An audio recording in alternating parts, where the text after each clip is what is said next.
Well, good evening and welcome to our debate tonight. My name is Scott Tomlinson. I am your evening's moderator, and we have a few people to thank for this. We'd like to first thank Reston Bible Church for allowing this to happen. These two gentlemen, I think, will put on not only a fine show, but an intellectually stimulating debate, and we're looking forward to it with great anticipation. And I think that this might end up being one of my favorite YouTube debates for this reason.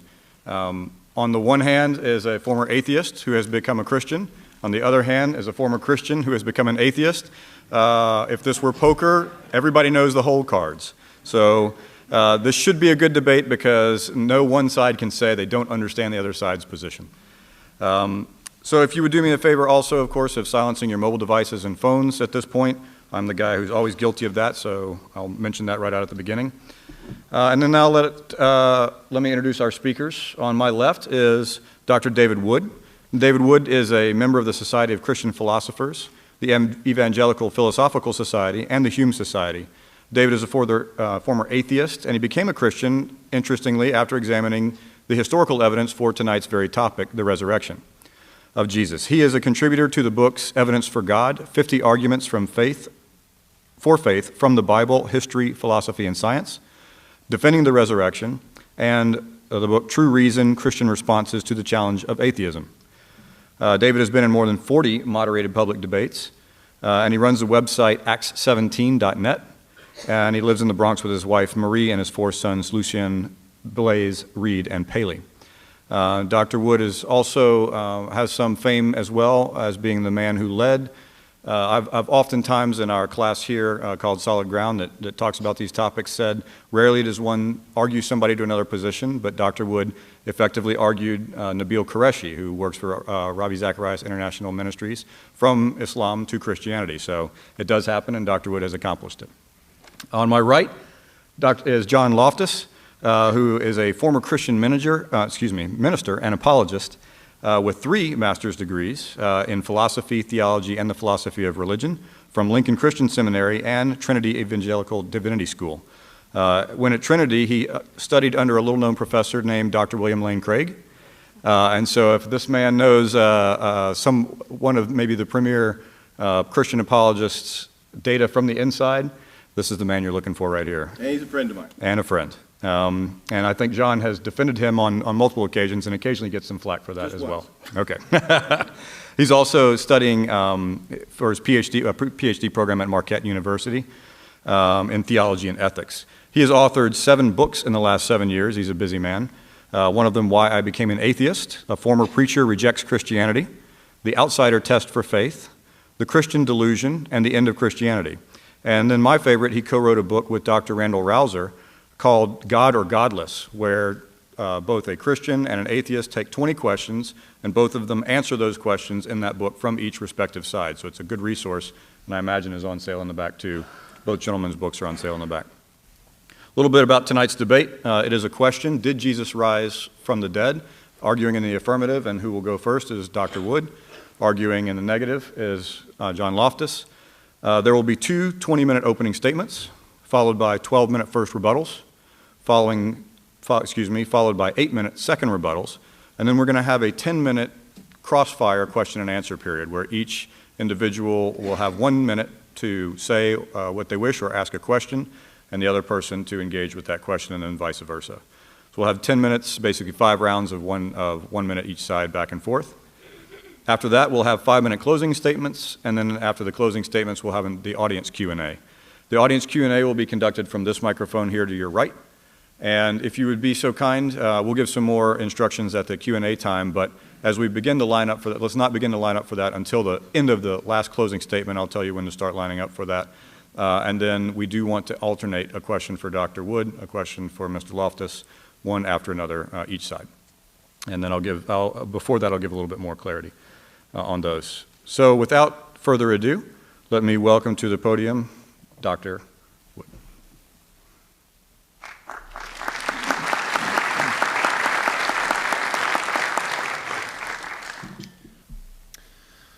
Well, good evening. I'd like to thank Reston Bible Church for hosting our debate tonight. The resurrection of Jesus offers answers to more of the big questions than any other event in history. Does God exist? If so, does he care about us? Is there life after death? Do miracles occur?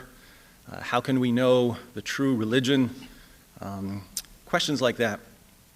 And we had our answers to these questions when a group of women showed up at the tomb of Jesus and were greeted by an angel who said, "Do not be afraid, for I know that you are looking for Jesus who was crucified. He is not here, he has risen, just as he said."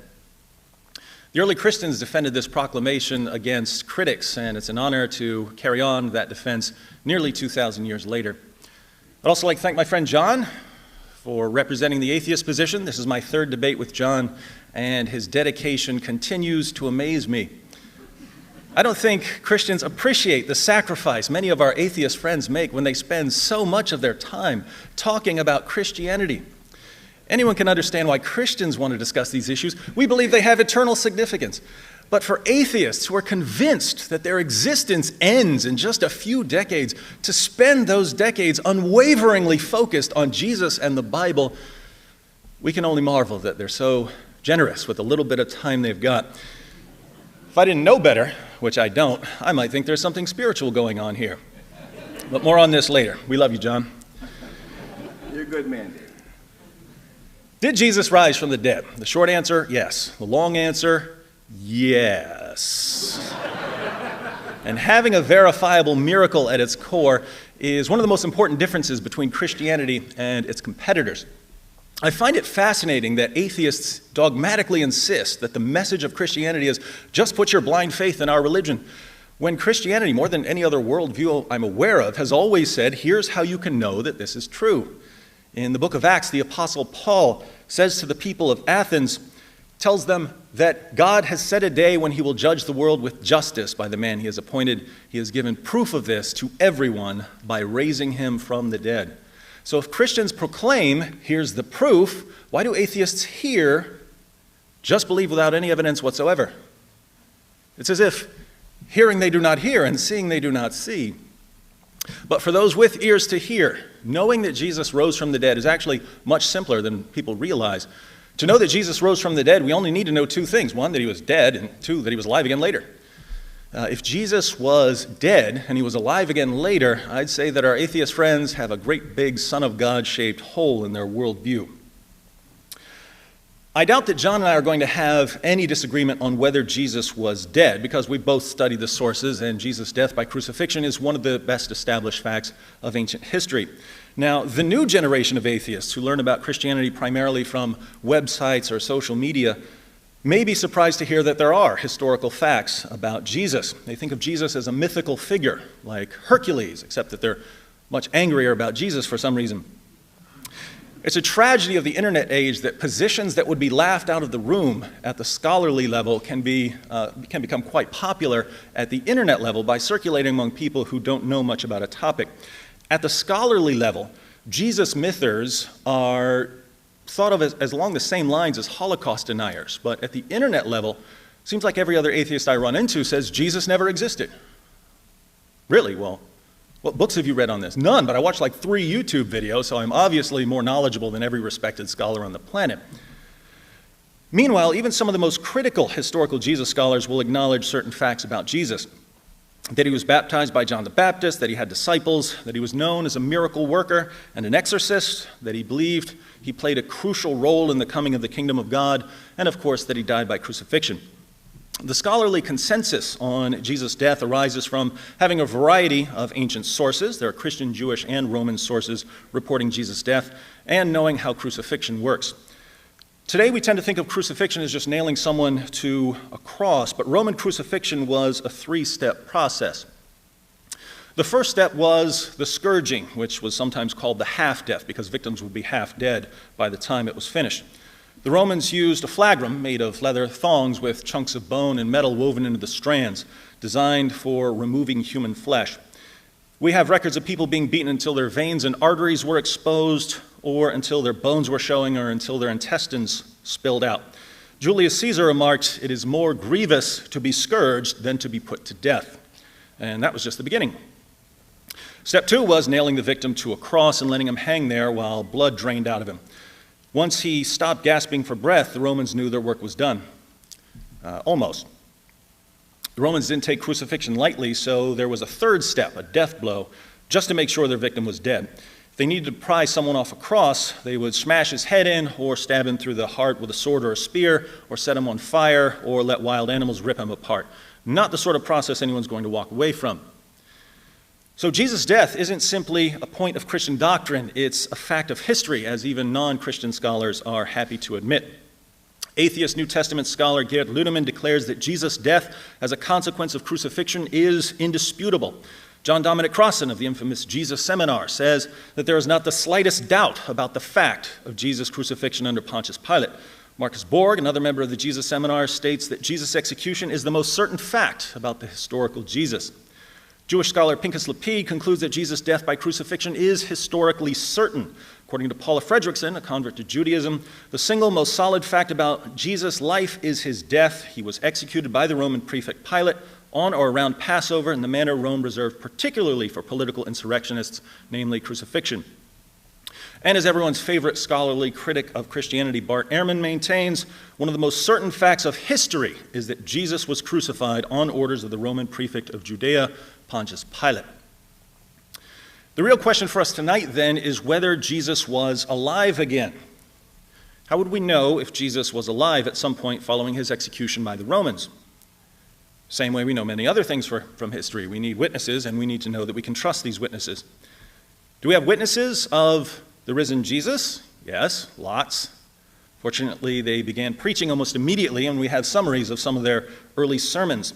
They issued official creedal statements that could be easily memorized and passed on to others. They sent out representatives with authoritative traditions that would eventually be incorporated into the Gospels and other writings. We also have writings and quotations outside the New Testament from the next generation of Christian leaders, which included people like Clement of Rome and Polycarp, who knew one or more of the apostles and who continued preaching the message of the apostles, especially the resurrection of Jesus. But the most interesting source on the eyewitnesses of the risen Jesus is an early Christian creed recorded in 1 Corinthians 15, 3 through 7. 1 Corinthians was written around AD 55, and Paul says in the letter that he had already delivered the creed to the church in Corinth, which would have been several years earlier. But Paul received the creed long before that, either when he visited the apostles in Jerusalem or perhaps even at his conversion, and scholars date its formulation to within a few years of Jesus' crucifixion. James D.G. Dunn writes, "This tradition, we can be entirely confident, was formulated as tradition within months of Jesus' death." According to Michael Goulder, Paul received the tradition, that is, he was taught it at his conversion perhaps 2 years after Jesus' death. Ulrich Wilkins says that the creed indubitably goes back to the oldest phase of all in the history of primitive Christianity. Gerd Ludemann maintains that the elements in the tradition are to be dated to the first 2 years after the crucifixion of Jesus. Paul Barnett dates the creed to within 2 or 3 years of the first Easter. Richard Burridge and Graham Gould say it dates from only a few years after Jesus' death. Robert Funk in the Jesus Seminar put it within 2 or 3 years at most. Richard Hayes says it originates within about 3 years after Jesus was crucified in Jerusalem, and Alexander Wedderburn asserts that it goes back to the first half of the 30s. So there's widespread agreement among scholars that from across the theological spectrum that 1 Corinthians 15 contains very early material that goes right back to the original apostles of Jesus shortly after his death. Let's read the passage. Paul writes, "For I delivered to you, the Christians of Corinth, as of first importance," this is foundational information, "what I also received."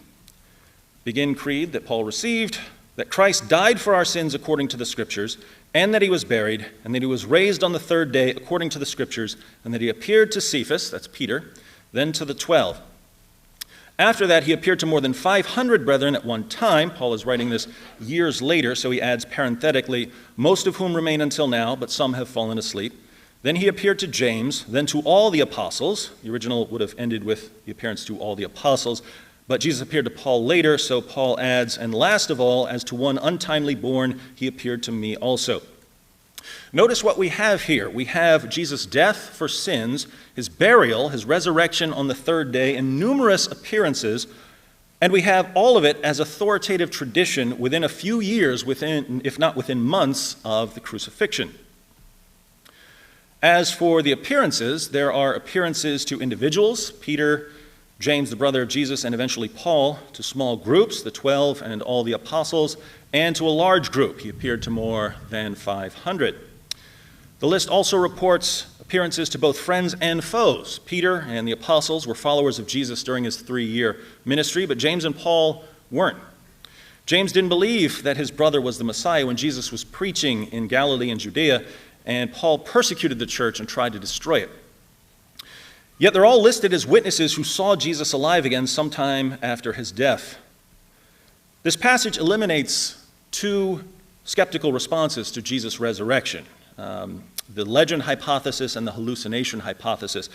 At the internet level, there are still people who claim that Christian belief in Jesus' resurrection arose through a process of legendary development over a period of many decades. But this is factually false. We know as a fact of history that the resurrection was the heart of Christian preaching from the beginning. You also may have heard people argue that Jesus' disciples simply hallucinated the resurrection appearances. But a hallucination, by definition, is something that occurs in the mind of the person experiencing it. If my friend Paul here takes a bunch of acid and a leprechaun appears to him, the rest of us aren't going to ask for his pot of gold because we're not going to see him. It's only in Paul's mind. The leprechaun doesn't exist outside of his mind. So we can't attribute the resurrection appearances to legend or hallucinations. Jesus appeared to multiple people on multiple occasions. Can we attribute them to deception? Were the disciples lying about the appearances? That's what I thought before I was a Christian. But there's a fatal flaw in the deception hypothesis. Liars make poor martyrs. Some human beings are willing to die for what they believe in. I've never met anyone who's willing to die for something he made up. In the book of Acts, chapter 4, Peter and John are arrested and threatened. In Acts 5, the apostles are put in jail and flogged. In Acts 12, James, the brother of John, is put to death by Herod, and Peter is again put in jail. The apostle Paul describes his life as a Christian in 2 Corinthians 11, 24 to 27. He writes, 5 times I received from the Jews 39 lashes. 3 times I was beaten with rods. Once I was stoned. 3 times I was shipwrecked. A night and a day I've spent in the deep. I've been on frequent journeys and dangers from rivers, dangers from robbers, dangers from my countrymen, dangers from the Gentiles, dangers in the city, dangers in the wilderness, dangers on the sea, dangers among false brethren. I have been in labor and hardship through many sleepless nights, and hunger and thirst, often without food, and cold and exposure. Become a Christian. It's a great life. The Jewish historian Josephus reports that James, the brother of Jesus, was stoned to death as a lawbreaker. Clement of Rome invites his readers to keep in mind the sufferings and martyrdoms of Peter and Paul. So the apostles didn't just preach that they had seen Jesus alive again. They were willing to endure prison, floggings, and death as they preached. And that means they really believed what they were saying. Here again, it's not just Christians who draw this conclusion. Even non-Christians maintain that the disciples sincerely believed that they had seen Jesus. Gerrit Ludemann, it may be taken as historically certain that Peter and the disciples had experiences after Jesus' death in which he appeared to them as the risen Christ. Bart Ehrman, we can say with complete certainty that some of his disciples at some later time insisted that he had soon appeared to them, convincing them that he had been raised from the dead. Bart Ehrman again, it is a historical fact that some of Jesus' followers came to believe that he had been raised from the dead soon after his crucifixion. Paula Fredrickson, I know in their own terms what they saw was the raised Jesus. I'm not saying that they really did see the raised Jesus. I wasn't there. I don't know what they saw, but I do know as a historian they must have seen something. Fredrickson says she doesn't know what they saw, but I do. I think it's obvious what they saw. The disciples saw the sort of thing that would convince individuals and groups, friends and foes, that they had all seen a man who had been dead, alive again, standing in front of them, telling them why he had to die and rise again. Unfortunately for our atheist friends, the only sort of thing that can do that is Jesus actually appearing to them, which means that Jesus rose from the dead. So there's only one conclusion to draw from the facts that even atheist and agnostic scholars grant as historically certain. And yet, atheist and agnostic scholars clearly don't believe Jesus rose from the dead. Why do they reject the resurrection when they're aware of the historical evidence? Different people will give different reasons for denying Jesus' resurrection, but if you do a little digging, two broad issues emerge most frequently. First, many people have a prior commitment to naturalism. Supernatural explanations are ruled out before the investigation begins. And if supernatural explanations are ruled out prior to investigation, Jesus' resurrection is never even a candidate for belief. So, is a commitment to naturalism a good reason to reject the resurrection? As Alvin Plantinga and others have shown, naturalism as a worldview is fundamentally incoherent because it ends up undermining the cognitive faculties required to affirm it. But a more glaring difficulty, given a discussion of miracles, is the global abundance of miracle claims. In 2006, the Pew Forum issued a report titled Spirit and Power, a 10-country survey of Pentecostals, discussing statistics on Pentecostal and charismatic Protestants in the United States, Brazil, Chile, Guatemala, Kenya, Nigeria, South Africa, India, the Philippines, and South Korea. And the researchers found that approximately 200 million Pentecostal and charismatic Protestants in just those 10 countries believe that they have personally witnessed miraculous healings. And that's not counting other kinds of Christians in those countries or Christians in other countries around the world. Consider miracle reports in China. According to Edmund Tang, all Christian churches in China practice some form of healing. In fact, according to some surveys, 90% of new believers cite healing as a reason for their conversion. This is especially true in the countryside where medical facilities are often inadequate or non-existent. After reviewing a number of miracle reports from around the world, Craig Keener concludes, it is no longer plausible to tout uniform human experience as a basis for denying miracles, as in the traditional modern argument. Hundreds of millions of claims would have to be satisfactorily explained in non-supernatural terms for this appeal to succeed. While many may be so explained, one cannot adopt the conclusion of uniformity as a premise without investigating all of them. In other words, those who exclude supernatural explanations prior to investigation do so by faith, not because the evidence demands it. Second, it's perhaps even more common to reject the resurrection because of what the resurrection implies. If we believe that Jesus rose from the dead, we might think it's a good idea to listen to what he says. But Jesus said all kinds of things about sin and judgment and salvation, and if we don't want to take his teaching seriously, or if we don't want to become Christians, or if we despise anything that has anything to do with Christianity, we kind of need to get rid of that whole rising from the dead thing. Now, this has always seemed like an odd approach to me. Decide what we want to believe ahead of time and then reject evidence that doesn't line up with what we want to believe. And atheists normally condemn this approach. Suppose an atheist comes to you with some kind of evidence, let's say evidence for common descent, that all human beings share an ancestor with all other organisms.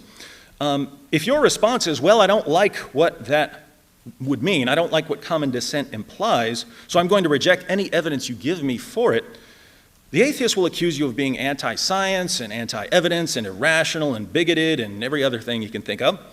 But then if you turn to that same atheist and present historical facts about the resurrection of Jesus, you'll suddenly find that heaven and hell and the Salem witch trials and gay wedding cakes and all kinds of other topics are entering into his evaluation of whether Jesus was dead and whether he was alive again afterwards.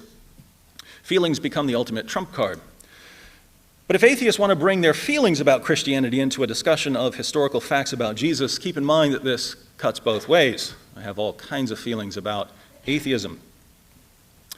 Now, there's other evidence that's relevant to this discussion, and I'm sure that much of it will come out in the course of this debate. But we already have enough to conclude that Jesus died by crucifixion, that he was alive again later, that friends and foes were so thoroughly convinced that Jesus had appeared to them that they were willing to endure torture and death for the privilege of proclaiming the Christian message. The question for us is, what happened? That's the question I had to struggle with 19 years ago.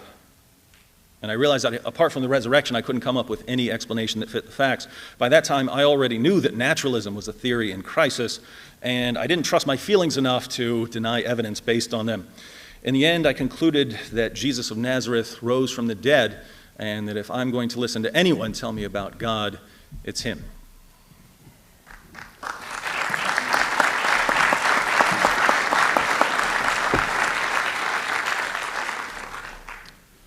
Thank you, and now we'll have a 20-minute opening statement by John.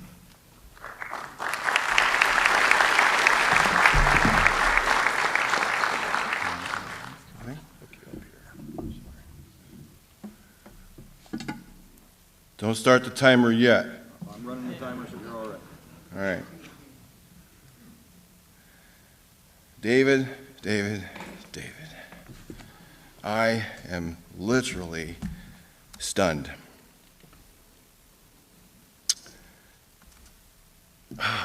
Okay, but I'm going to be nice. If that's all it takes for you to believe that somebody was raised from the dead, then you might just believe anything. You might believe that witches are empowered by the devil and think that they should be killed. You might believe, based on the Bible, that slavery is okay. You might believe that people are going to go to heaven, and so when you're in the Crusades, not knowing which ones are true believers and which ones not, just say, well, kill them all and let God decide. All right, I'm sorry. I got to get on with my talk. I can't express to you how diametrically opposed we are in our views of things. So let me get on to what I've got to say. You want to put that up? Okay. Would you do that line by line, please? Okay. I want you to think in terms of never having heard about Jesus before, never having heard about Christianity before. Now, if you had that in mind when he was talking, if you had that in mind the very first time when he stood up and said anything, the very first time he spoke a word, and you were evaluating his case based on never hearing about Jesus, never hearing about Christianity, you would have the same view of things as I do sitting here listening to that evidence. See, most of us are raised to believe what our parents taught us, or our uncles, or grandparents in a Christian culture mainly. And if you were raised in a Muslim culture, you would be taught differently. If you were raised in a Jewish culture, you'd be taught differently. If you were raised in a Hindu or a Buddhist culture, you would be raised to believe differently. And you would come to a debate like this, and you would hear someone defend your views, just like David did. And no matter what I said as an atheist, you would walk away and say, David just kicked butt tonight. I mean, if you were a Buddhist, you would do that. If you were a Hindu, you would do that. Because you were raised to believe a certain way, and you're looking for ways to support what you believe. You're not actually evaluating the evidence like you should. Dead people don't rise up from the dead unless there is an overwhelming, massive amount of evidence to show that they do. Okay. Yeah, I'm sorry. I'm just jolted once again by the lack of evidence here. And let me just go through that. Now, David wants us to believe, I want you to imagine David wants us to believe in Yingianity based on a guy named Ying, who he claims was resurrected in 4th century China. Now, you heard the statistics that 90% of the people in China think they were healed. When they are healed, they're healed supernaturally. So that would stand to reason that China would be a superstitious country. If you approach the evidence like that, I chose Yingianity on purpose because it sounds like Christianity, and based on 4th century documents that resemble Christianity in every way. Ying was raised from the dead. He is believed to have saved the world, from their sins, and he died of some horrific death. And he was prophesied based on some ancient text before that. And we recently found these documents. We recently found these texts in an archaeological dig somewhere. The religion, of course, has died out. And the reason why it died out is because some guy named Mao in Beijing conquered the land and rid itself of Yingianity. So it basically went out of existence, and he established a different religion in its place. Not Yingianity, but some other kind of religion. Now, it's died out. And David's here. He's trying to convince us to believe in Ying and Yingianity based solely on 4th century documents. That is, documents that are 4 centuries old. That's twice the length of time America has been in existence. Now, let's just say we wanted to evaluate whether George Washington existed. And all we have are published results of, George Washington, when was this published? Well, 2015. What does it say he did? Well, he cut down a cherry tree. What else does it say that he was president of the United States? Well, what else? Well, he was married to Martha. What else? Well, where's the earlier sources? Well, we have little fragments here and there. Here's a little fragment here, But what did the surrounding fragment say? What did the surrounding document say? Well, we're assuming it's the same as what we have, but we don't know. We can't say that. And you wouldn't have any reason to believe that George Washington didn't exist unless you could trace it back to earlier sources, especially if there were reasons for thinking that those texts were doctored up. Okay, next. All right, now why am I asking you to do this? Why am I asking you to look at it differently? Because it's the only way to do things. It's the only way to actually evaluate the truth of your religion. Why? Because you were raised to believe this religion, weren't you? I mean, you were raised to believe as Christians. You know nothing else, most of you.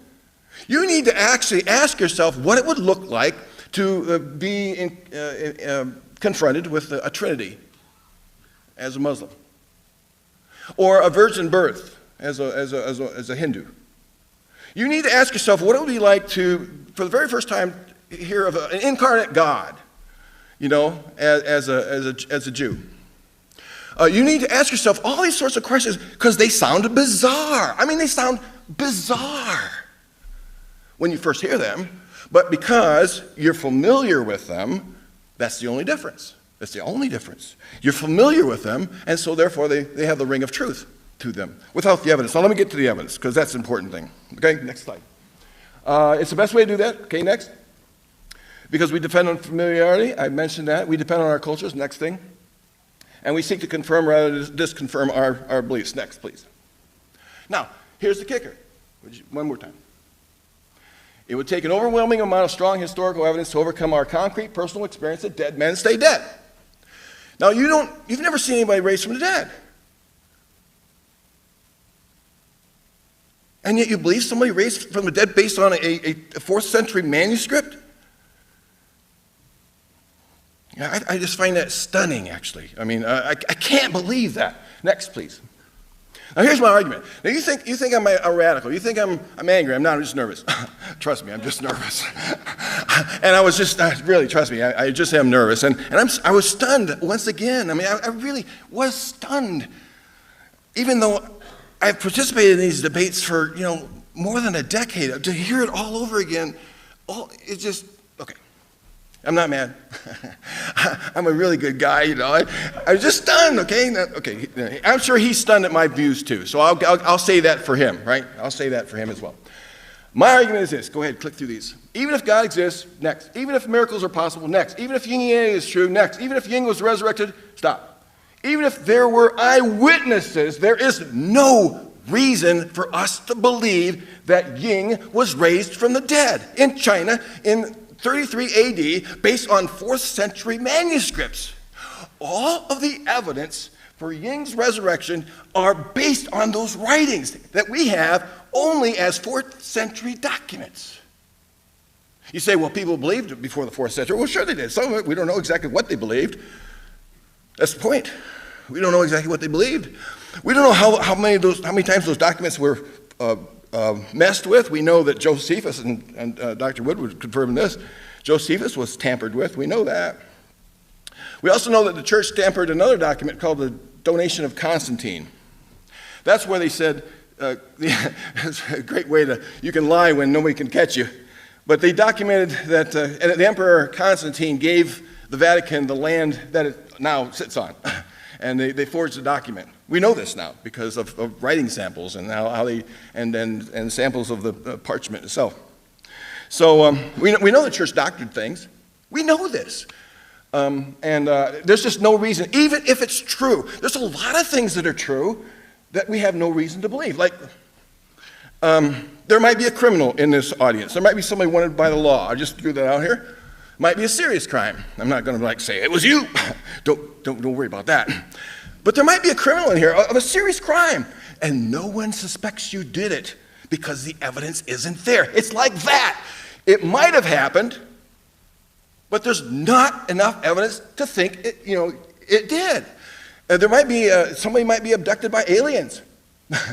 I believe that just about as much as I believe this to be. Sure. And someone might actually have been abducted by aliens. But there's not enough evidence for us to believe even if he was. That's my point. All right. That's 10 minutes. Let's go. Now, here's the point. Where's the empirical evidence? Please, next. There is none. Next. Because the resurrection of Ying, or Jesus, supposedly happened in the ancient pre-scientific past in a lone part of the planet before investigative reporters, videos, and cell phones. I never shook his hand. I never held his body close to mine. I never got kissed on the lips by him. I never took off his sandals. I wasn't there to hear his words. No cell phone did either. There's no empirical evidence Jesus or Ying raised from the dead. Next, please. Where's the textual evidence? 4th century text. Just let that sink in. Next, please. They contain forgeries. The ending of the Gospel of Mark is one of them, and Mark's Gospel does not mention a resurrection. That's why when David was quoting Matthew earlier, the very first text he put up there, he had to quote from Matthew on the resurrection, because Mark never mentioned it. And neither is it mentioned in Q, the document some scholars think predated the Gospel of Mark. The resurrection of Jesus was not mentioned in either Q or Mark. It waited till Matthew to be mentioned. Next, please. No reliable external evidence to date these texts. You know, scholars are debating whether the Gospels were written in the 50 AD or as much as late as 140 AD. Luke Gospel has been dated to 140 AD. They can't date them because there's not enough evidence to know when they were dated. Well, that's like Ying's text in the 4th century in China, too. You can't date them, not very well. So how do you know how long they've been around to be doctored up? Please, next. And it excludes other early Gospels. There's all kinds of Gospels. Gospels of Peter, Gospel of Judas. I think there's a Gospel of Mary. Now, who chose to put these things in the Bible? Well, the church did. And why not the Gnostic church? Why didn't the Gnostic church get to decide our Bible? There was a Gnostic church. They didn't believe Jesus was a fleshly being. It's because the Catholic Church won the day. And when you win the day, you get to select the text that supports your views. It's true. And you can even doctor those texts. As Bart Ehrman, he quoted earlier, shows us, they changed vowels, they changed letters, they changed words, they changed sentences, they changed text, they inserted text. Some of the documents in your Bible, like 1st, 2nd Timothy, Titus, 2nd Peter, and 2nd Thessalonians, are forgeries. They're in there, though, because they didn't know how to determine truth from falsehood. Next, please. Where's the prophetic evidence? There is none. Now, here's going to surprise you. Here's going to surprise you. And this might be the debate. Now, there are some Jews, believers in Judaism here in the audience today. And they would verify this for me. There is no prophetic evidence that singularly points to Jesus as the Messiah from the Old Testament. None. Please. There's no prophecy of a Trinitarian God. Next. No prophecy of an incarnation. None. Next. No prophecy of a virgin birth. Next. And no prophecy of a dying Messiah. You're going to quote Isaiah 53 to me, but that was clearly about Israel itself. Look at Isaiah chapter 49, verse 3.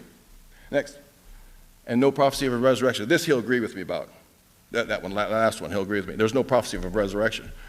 And it seems to me that I'm going to get to what happened in a minute. Next, please. Where's the first-hand testimonial evidence? There is none. What you have is 4th century documents. Next, please.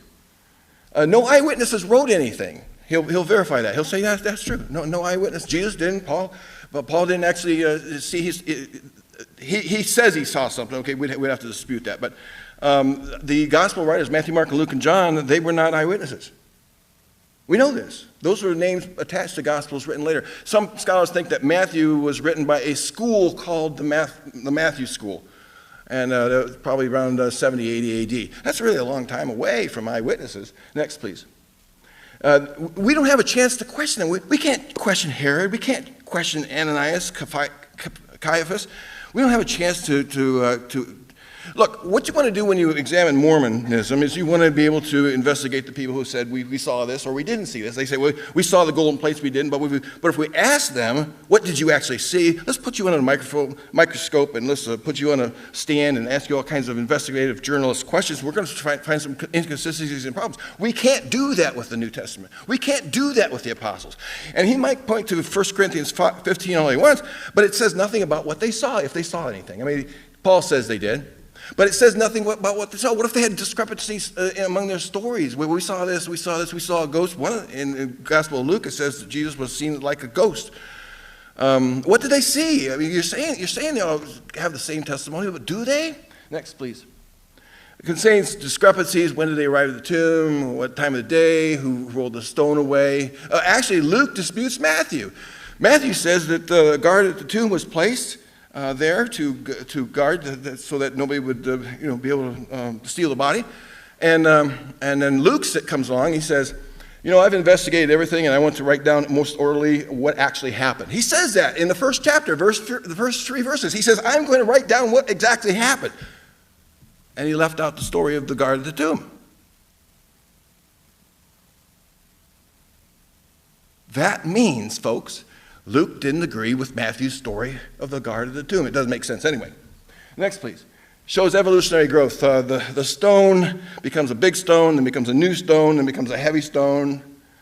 The other things like that. Next. Right. Don't forget the last one. Visionaries. Like the Mormons, like the growth of the Mormon church, it started with the people who saw visions. There's a different kind of people that we don't understand. They're superstitious people. They have dreams, and they see things, or they think they see things, and these are people. Paul tells us in 1 Corinthians that he learned about the Lord's Supper from a vision. He also says in Galatians 1 that he did not receive 1 Corinthians 15. He says, I did not receive any tradition from those early apostles, so that is either a contradiction or we've got to go through that. And the first 2 chapters of Revelation, the book of Revelation, the revelator, John, says he heard a vision from on high, Jesus. Jesus was talking to him, and he dictates 7 letters to the 7 churches. Now, who among us would actually believe someone who said, I heard a vision, I saw a vision, and Jesus was talking to me, and I wrote down 7 letters to 7 churches in this area, and sent them by horseback if you want. And here, you can have your letter from Jesus, because of my vision, and here you can, and you're the lukewarm church. Not you, but you over there, you're the lukewarm church. And I had this vision, you see, and Jesus said he's going to spit you out of your mouth. Here, and would you really accept that? Well, these are visionaries, folks, and these are visionaries. Visionaries have the ability to see things that didn't happen, and you're calling them good witnesses? Next, please. Where's the corroborative evidence? None. Where's the corroborative evidence that there was an earthquake, or that there was an eclipse, or that the saints came out of the tombs and roamed the streets of Jerusalem as Jesus was resurrected from the dead? No account of it at all. Oh, I'm sorry. Philo must have missed that. You see, Philo lived and worked and rode through the lands of Palestine, and he didn't record any of that. Really? The saints? David, Solomon, the prophet Elijah, Isaiah, roaming the streets, and Philo never makes a mention of it. Now, David's friend Michael Licona doesn't believe that happened.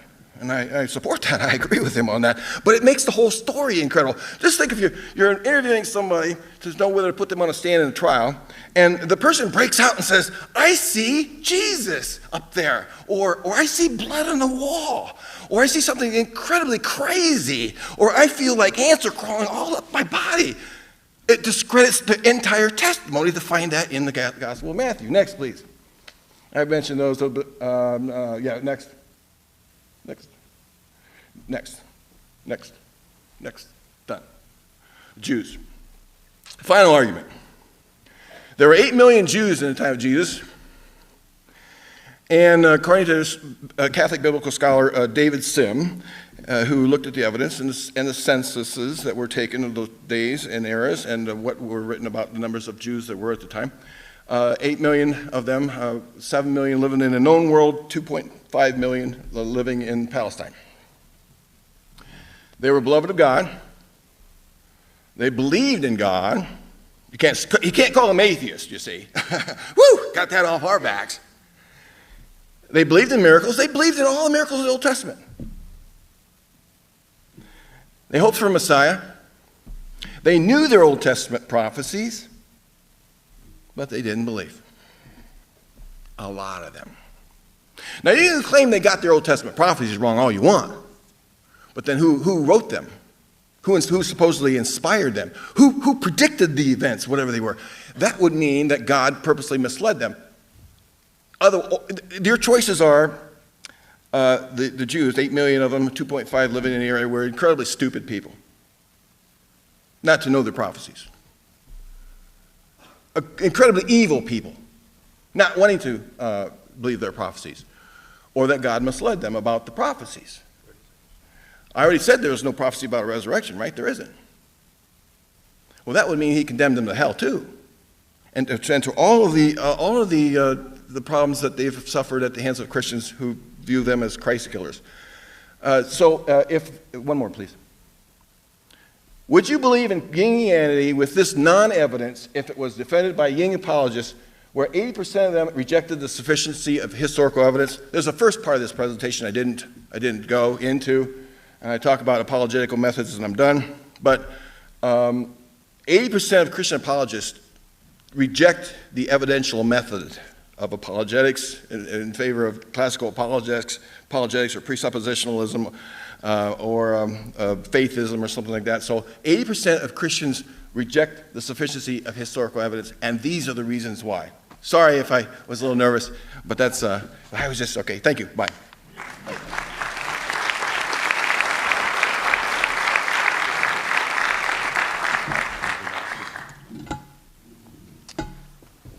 That concludes our two 20-minute opening statements. Now we will have 8-minute rebuttals from each side. 12-minute rebuttals. We will have 12-minute rebuttals from each side. Let me reset my counter, and he is exactly right. Terrific moderator tonight.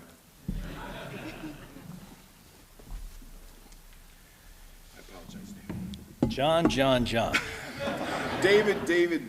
What are you apologizing for? Oh, I got a little... Now, if you want to apologize for saying you're shocked, you could do that, because I'm the one who is shocked. I was really expecting John to go through the evidence. Instead, John decided to adopt an extremely skeptical position, and we'll go through that a bit. But John asks us to imagine that we had never been raised to believe in Christianity. I wasn't. My dad told me he was God. And just to be clear here, here's my friend Guillaume Bignon. He's a former atheist. My wife was an agnostic when she examined the evidence. My friend Nabil was a Muslim when he examined the evidence for the resurrection. We all came to believe in the resurrection. So if it's simply a matter of pretend you weren't raised to believe this, several of us don't need to pretend this. And we came to believe. Apart from that,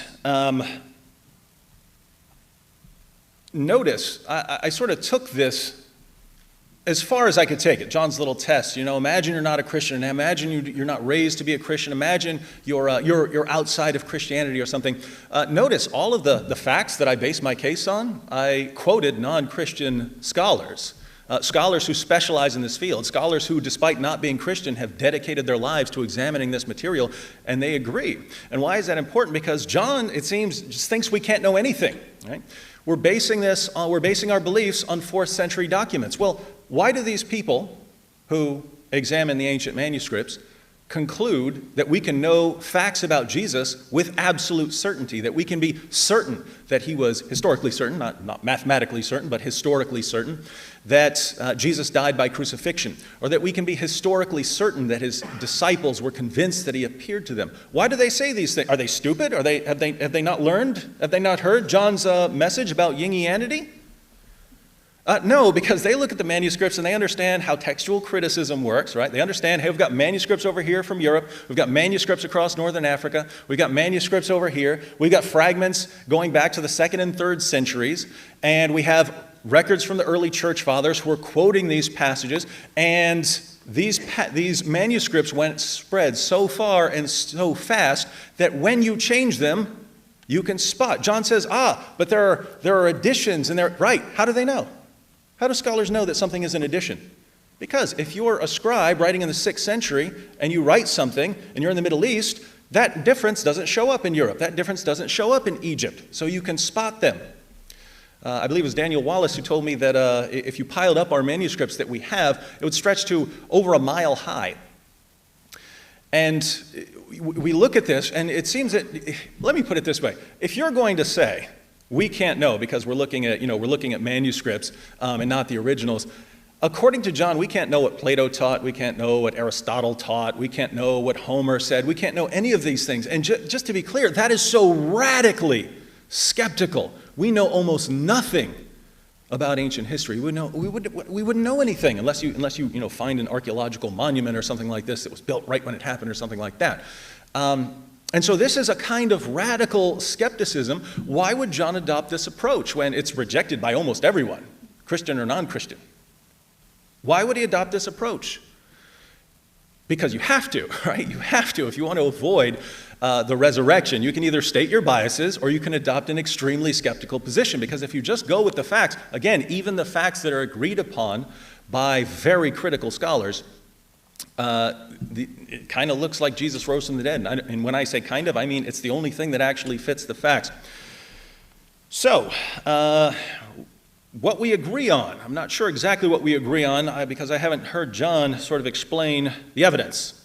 Keep in mind, we have evidence, right? If John is saying that every expert, every respected scholar who examines these issues is wrong, that we know about Jesus' death, if he's saying that every scholar is wrong, that we know what the Apostle Paul believed, that Paul converted, that the apostles believed, that they were convinced that he had appeared to them risen from the dead, if John is saying we don't know any of this, then keep in mind I'm going to allow him to modify his position.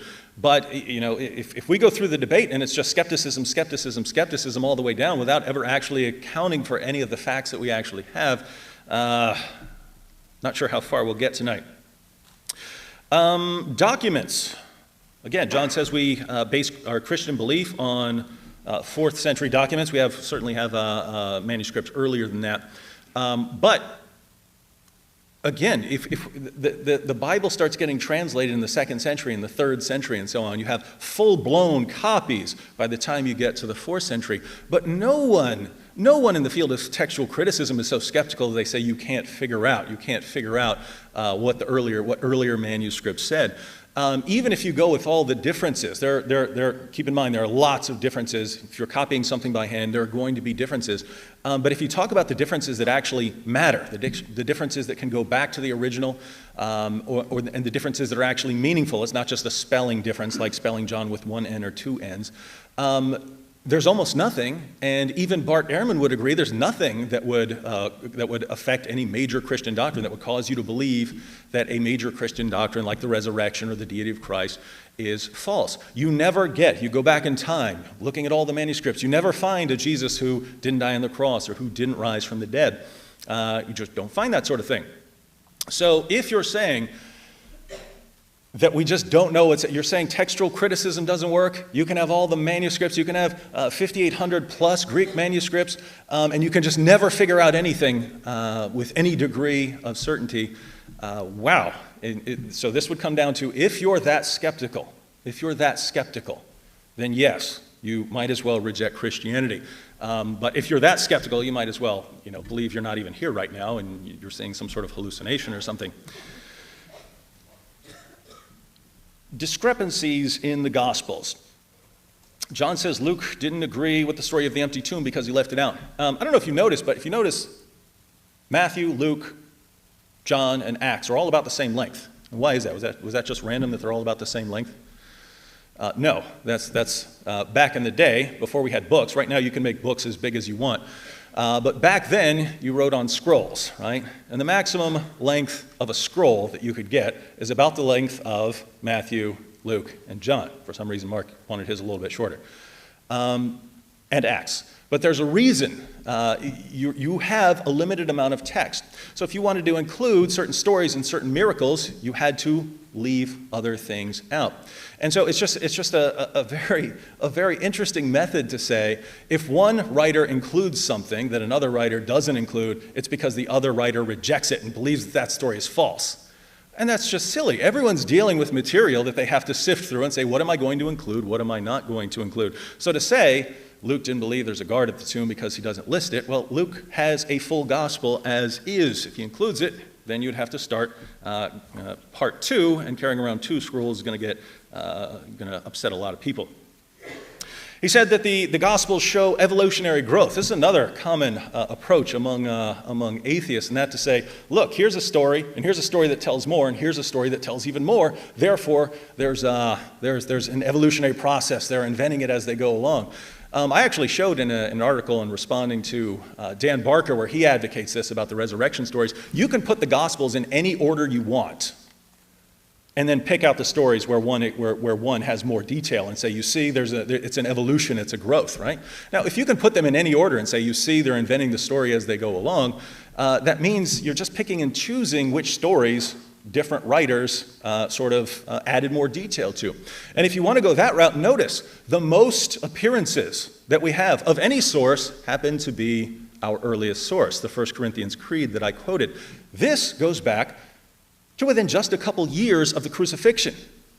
This is not according to me. This is according to just about every respected scholar writing on this topic. We quoted a bunch of them. They all agree. Why does John think we have no clue? We have no idea when any of this is from? Because he's being more skeptical than every respected scholar on the planet. And again, if you're going to be that skeptical, carry it through to its logical conclusion. 1 second. John, no, not that. John says not that. John says that Mark doesn't include a resurrection, and that's why I had to include. That's why I had to quote from Matthew, because there's no resurrection in the Gospel of Mark. It's thought by many, it's not agreed upon, that the original Gospel of Mark ended at verse 8. But let's look. Entering the tomb, chapter 16, verse 5. Entering the tomb, they saw a young man sitting on the right, wearing a white robe, and they were amazed. And he said to them, "Do not be amazed. You are looking for Jesus the Nazarene, who has been crucified. He has risen. He is not here. Behold, here is the place where they laid him." That's verse 6. That's in the Gospel of Mark. So certainly includes a resurrection there. John complains that we exclude the other early Gospels. Well, this is hilarious. He mentions the Gospel of Judas and the Gospel of Mary. These start around the middle of the 2nd century. Right? By the way, raise your hand if you've read the Gospel of Judas. I read that thing. Sounds like it's written by aliens, doesn't it? Right? Sounds like it's written by aliens, just the terminology, and that's because it's based on Neoplatonic Greek philosophy, right? They're talking about the pleroma of this, and it's clear that 1st century people were not talking like this. And if you go through, why don't we think what John is saying? Why don't you include the 2nd, 3rd, 4th, 5th century books that are clearly not do not go back to the original disciples of Jesus? Why do you do that? Why do you prefer Gospels that are 1st century documents and that go back, either written by the apostles? I believe that John was there for the Gospel of John, that Matthew wrote Matthew, and so on, or to people working very closely to them. Why do you want to do that? I mean, think about these questions. Why do you go with the 1st century instead of the 2nd, 3rd, 4th, 5th century? I don't know, because one is actually connected to Jesus and the others aren't. I don't know. He says that the resurrection is not mentioned in Q. Well, the Q, there's no Q anywhere. There's no official Q document, but Q is a sayings document. It's the sayings of Jesus, right? It's not the history of Jesus, right? So if it's a collection of Jesus' sayings, it obviously isn't going to include the narration of his resurrection, because it's a collection of his sayings, if it's anything. John says Isaiah 53 refers to the nation of Israel. The suffering servant dies for the sins of Israel, as a sacrifice for the sins of Israel, and so it would be weird if it is the nation of Israel. It says no prophecy about the resurrection. I would invite John to read Acts 2 and Acts 13, where the apostles use one. Now, John adopts the method of a modern atheist reading these texts. I'd invite him to use the method of an 1st century Jew in reading the text. Get a different outcome.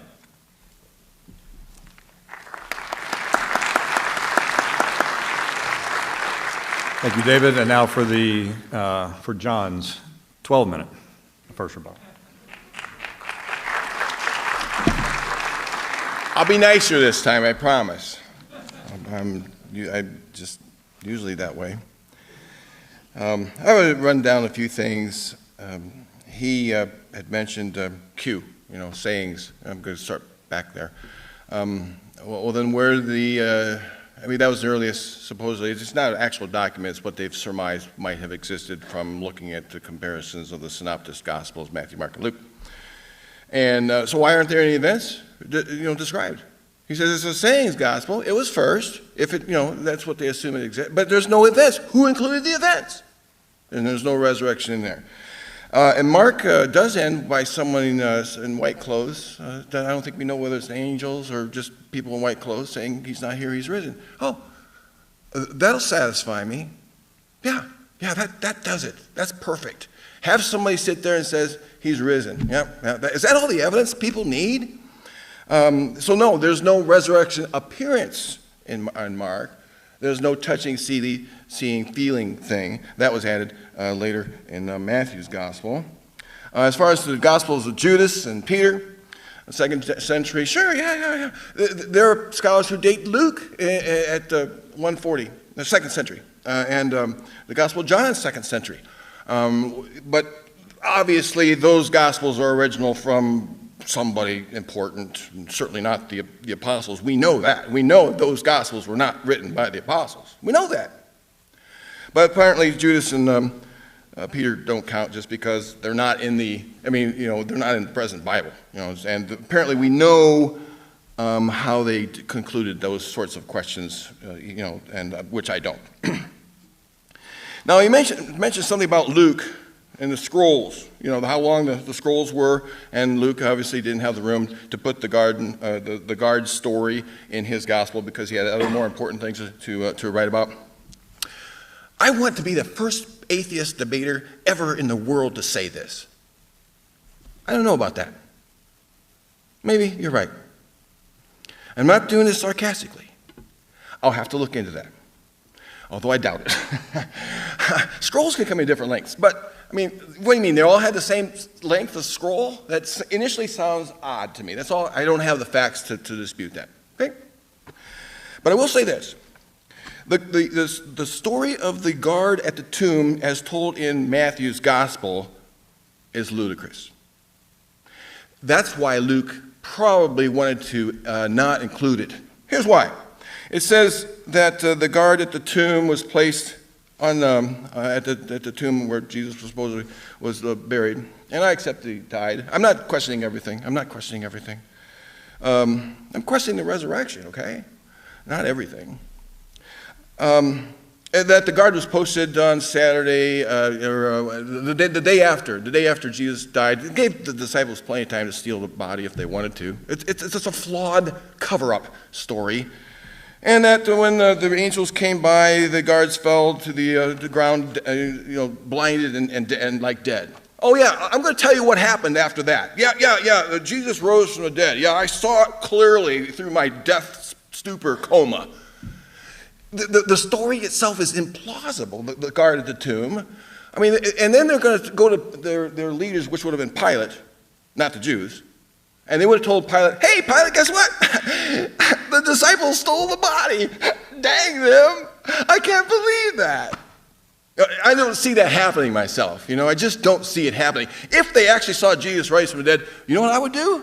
I'm leaving town. I'm hijacking out of here, But no, I'm going to go tell Pilate because he just might kill me. So the story itself lacks plausibility, all in and of itself. So it stands to reason Luke wouldn't want to include it. Now, just some things. By the way, I like David. I consider him my friend.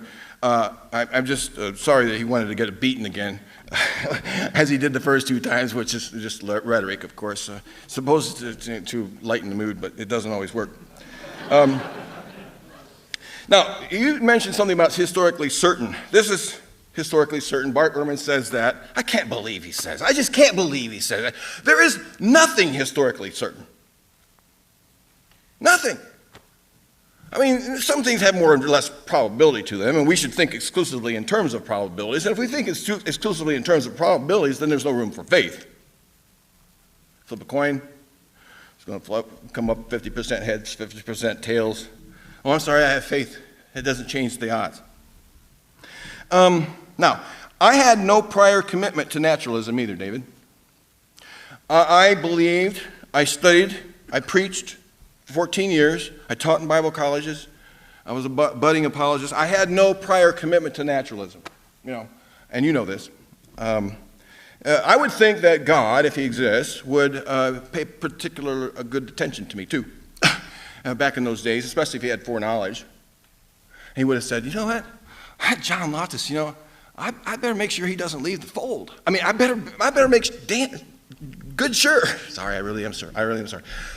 I better make good and sure he doesn't lose his faith. Like the parable of the lost sheep. I mean, if there's a lost sheep I better go after him because he's writing all these books and he's debating all these people. I better make sure it doesn't happen. I don't care what it takes. I might even snap my fingers and take away his critical thinking capacity so that he will believe even though the evidence is against what he believes. Because I'm sovereign that way. I can do that just like I did to Saul on the Damascus Road. Saul, he was, of course, a persecutor of the church, and somehow he was able to change Saul's mind without abrogating his free will. And if he could do that once, he could do it more than once. Why not me? That's if he cared. That's if he existed and if he cared. Now, unsettling conclusions. You said that, unsettling implications. I want to believe, David. You know why? I'll be honest. There was a not too long ago, I was facing some difficulties, and I said, I'd like to cry out to God. True story. I can't. He doesn't exist. Oh, dang. Serious. I mean, I want to believe that there's a guy up in the sky that can take care of me when I'm in need. I really do. And as far as those ethical obligations that you say I don't want to obey, well, I suppose you don't want to be a Jainist then either. I suppose you're rejecting Jainism because they don't eat live fruit. They wait till the fruit drops on the ground before they eat it, right? Oh, those ethical obligations are too great for me. I can't abide by them, so I'm going to reject Jainism. No, that's not the ethical obligations we're talking about. We're talking about kind of more serious ones that we just are really opposed to.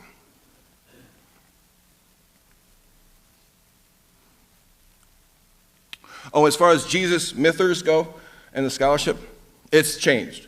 Richard Carrier has written a book called The Historical Jesus, the Quest for the Historical Jesus.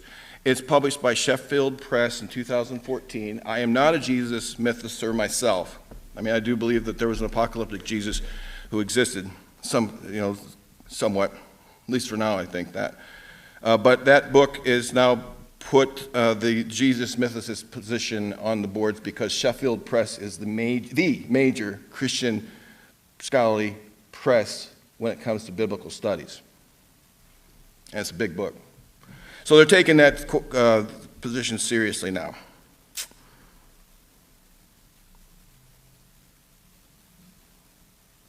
Just keep in mind that all he does is quote from 4th century texts. I want you to consider the Mormon Church, Scientology, if you will. Don't you want to get to the source of, let's say, the Mormon Church? Don't you want to know about it? And let's say all you knew were their writings. That's all you knew, the Mormon Church's writings. Now, they hide some of them, of course. They don't want you to see some of them, but that's all you knew. There weren't investigative reporters back then. And I would want to ask Peter, the apostle, I would want to ask him, what did you see? When did you see it? Why did you see it? Were you really with him? What did you hear him say? What did you hear him teach? Did you actually see him rise from the dead? I mean, and then I would ask each of the other disciples. And maybe one of them recanted their testimony. Maybe they were named and that never testified before anyway. We just don't know that. Paul says so. He says so to the Corinthian church, which is half around the Mediterranean Sea. Not easily attained, not easily gotten to. He writes a letter, and these people say, saw this. There's no way to check that. But he includes the testimony of 500 anonymous people in that listing of people who saw Jesus. 500. That's an odd number. But why not 501? Why not 499? No, 500. 500 because that's how many there were. I counted them. Doesn't that undercut the credibility of the story itself when you throw in a number like that? I'll just throw in 500. It sounds like a good number of people. And we do know that in 1 Corinthians 15, Paul was talking about visions. They're visionary people. And he says, I saw Jesus in a vision.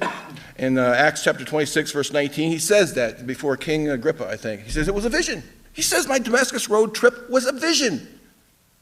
Of course, how could he have seen Jesus when it says he was blinded? And anyway, how do you know it was Jesus? By his own testimony. So he says these other people saw Jesus in the same way in 1 Corinthians 15. So there just really isn't any evidence. I mean, no corroborative evidence, no eyewitness testimony. All we have is 4th century documents from, just think of Ying and Ying Yanny, and you really shouldn't believe. Sorry if I've used up more of my time or beat up on him too much. Thank you so much. Thank you, John.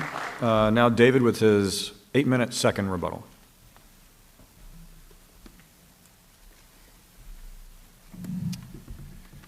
Thank you, John. But know that this is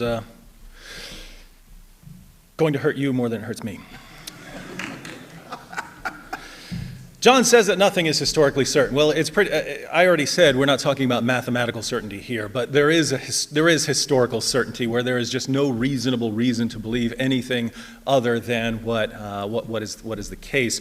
And again, the facts that I laid down. What refutation have we seen of any of these facts? Right? We're about to be going to the crossfire and conclusions. What evidence have we seen that Jesus didn't die on the cross, that his disciples weren't convinced that he appeared to them, that Paul and James, who didn't believe in Jesus at first but came to believe in him after they claimed that they received appearances, or the original apostles? What evidence have we had that none of this happened? And the answer is none. We've just got, well, you can't base your beliefs on 4th century text. When again, every respected scholar on the planet understands how textual criticism works, that you can get. There are no variants that would affect any of these beliefs. So you take any manuscript you want. There's nothing that would affect anything I've said so far. And even if you wanted to throw all of that out, we know what the next generation of Christian leaders proclaim, people who knew the apostles. We are not in a state of just, we don't know anything that could ever happen or anything that happened. It's just a position where if you want to go that far, we just can't know anything. John says, again, the Gospels don't contain eyewitness testimony. I would invite him to read Richard Bauckham's Jesus and the Eyewitnesses, where he goes through the Gospels and shows that they are filled with eyewitness testimony, even if you don't want to grant an authorship by the apostle. He says that the story of the guard at the tomb is ludicrous. By the way, did I base anything on the story of the guard at the tomb? Did I base one point on the story of the guard at the tomb? If you get rid of the Gospel of Matthew, nothing I say is affected, right? If you get rid of the Gospel of Luke, nothing I say has been affected. I went to material that is much earlier than the Gospels, right? And I went there because it's actual scholars, atheist, agnostic scholars saying, yes, Christians, if you want to go with some material, go with this. It's the earliest. It's indisputable. But with the story, even with the story, John, it's obviously absurd. But look at what Matthew says about the story. He says, and this is when he explains that the guards were paid. He said that this is the story that is circulated among Jews till this day. It was a common story, right? People had heard the story. He's responding to an objection by the Jews. Well, if the Jews are the ones telling the story, why does John think that Matthew is making it up and that everyone else rejects it? John says that Paul refers to 500 rather than 499 or 501. This calls into question the credibility. Paul says more than 500, right? In other words, he doesn't have an exact number. It's more than 500 though, right? It's like the feeding of the 5,000, the feeding of the 4,000. How would we know? Well, Jesus actually had them sit in groups of 50 and 100, so you'd have, 50, 50, 50. You could count, right, without getting an exact number. I don't see how that would call into question. If it said 503, I would say that might call into question the reliability. Saying it was more than 500, I don't see a problem here. John says that if God exists, he sure would have wanted to keep John in the fold by giving him, some sort of miracles or something like that. Because of all the damage John is going to do, and God would really. But suppose God allowed this to happen to give me this opportunity to show how flimsy people's reasons are for leaving Christianity. John says he wants to believe by becoming as skeptical as possible, by becoming more skeptical than any respected scholar on the planet, by becoming so unimaginably skeptical that we have to reject all of history. That's someone who wants to believe. Now, John argues that Paul's experience was visionary, and he even says that Paul in Galatians 1 denies that he received any historical tradition from the apostles. That's absolute nonsense. If you look at Galatians 1, when Paul says that his gospel is not from man and he didn't receive it from man, read what he says in chapter 2. He's saying he got the gospel to the Gentiles, whereas the other apostles got the gospels to the Jews, right? So he gets some sort of revelation along the line of a gospel that he gets to preach to Gentiles, telling them they don't need to be circumcised, they don't need to follow kosher dietary laws and so on, and that he's got, and this is the message. This is what he's talking about in the gospel there, not whether Jesus died on the cross or rose from the dead. That's not in dispute. So what do we have? We have, he says that Paul is visionary. Well, notice, even in the instances that we have that talk about Paul's experience, as John already mentioned, Paul says that he saw Jesus, and the accounts that we have in the Gospel of Acts, there were certainly objective features of this appearance. So if you want to say vision, that's fine, but acknowledge this isn't just a mentally subjective appearance, right? It's something out there because other people are seeing light, hearing noise as well. But here's the kicker. Paul believed in a physical resurrection of the dead. I don't think John rejects this. Paul believed in a physical resurrection. If Paul believes in a physical resurrection, something has to happen, right? Something has to happen to Paul because Jews did not believe in a physical resurrection until the judgment. So if Paul had just seen a vision that has no objective content outside of him mentally seeing something, if Paul sees some sort of appearance like that, he would never conclude physical bodily resurrection. He would say, Jesus appeared to me in a vision. They had no problem with visions. They loved visions. People had visions, right? When you see a vision, has anyone in here ever had a loved one die and then you had some sort of dream or vision or something like that of the dead loved one appearing to you? Anyone? Okay, we have a couple, right? Did you conclude that the coffin was empty? Would you conclude that the coffin is now empty, that the person has been raised physically from the dead? Neither would a first century Jew. A first century Jew, if you see a vision, you've seen a vision. But they all conclude, the apostles and Paul conclude, physical bodily resurrection. What could change their minds about Jesus? Guess what? A vision can't do it. John's saying, they're visionaries, they see visions. Right. If they saw visions, they would have said, wow, God is letting us know that Jesus is okay. Jesus will be resurrected on the last day just like everyone else. They don't conclude that. They conclude physical bodily resurrection. What could change their mind about their entire belief system? What could change them so that they no longer think that the resurrection only occurs at the end, but that it started in the person of Jesus? It would have to be something radical, and it would have to be the kind of stories we find in the Gospels with Jesus actually appearing to them saying, here, watch me eat a fish. So we have basic facts. Jesus died. The disciples were convinced that he appeared to them. Not just one, not just two, but a bunch, over 500. Multiple groups of people see him. Multiple individuals see him. Friends and foes see him. They're willing to go to their bloody, horrible deaths proclaiming this. We can't say they're lying. You can't say it's hallucinations because too many of them see it. You can't say it's legend because it's too early. What explanation do we have? The only way around this is just to say, I'm not going to believe any of it. I'm not going to believe any source. I'm going to throw out all the evidence we have because it's so long ago. Well, if you do that, then yes, you would reject the resurrection. If you actually believe that we can know something about history, then we have these facts that are granted by scholars across the spectrum, and we can know that these facts only fit one conclusion, and that's that Jesus rose from the dead. So if you reject the resurrection, it's not based on the evidence. It's based on something else.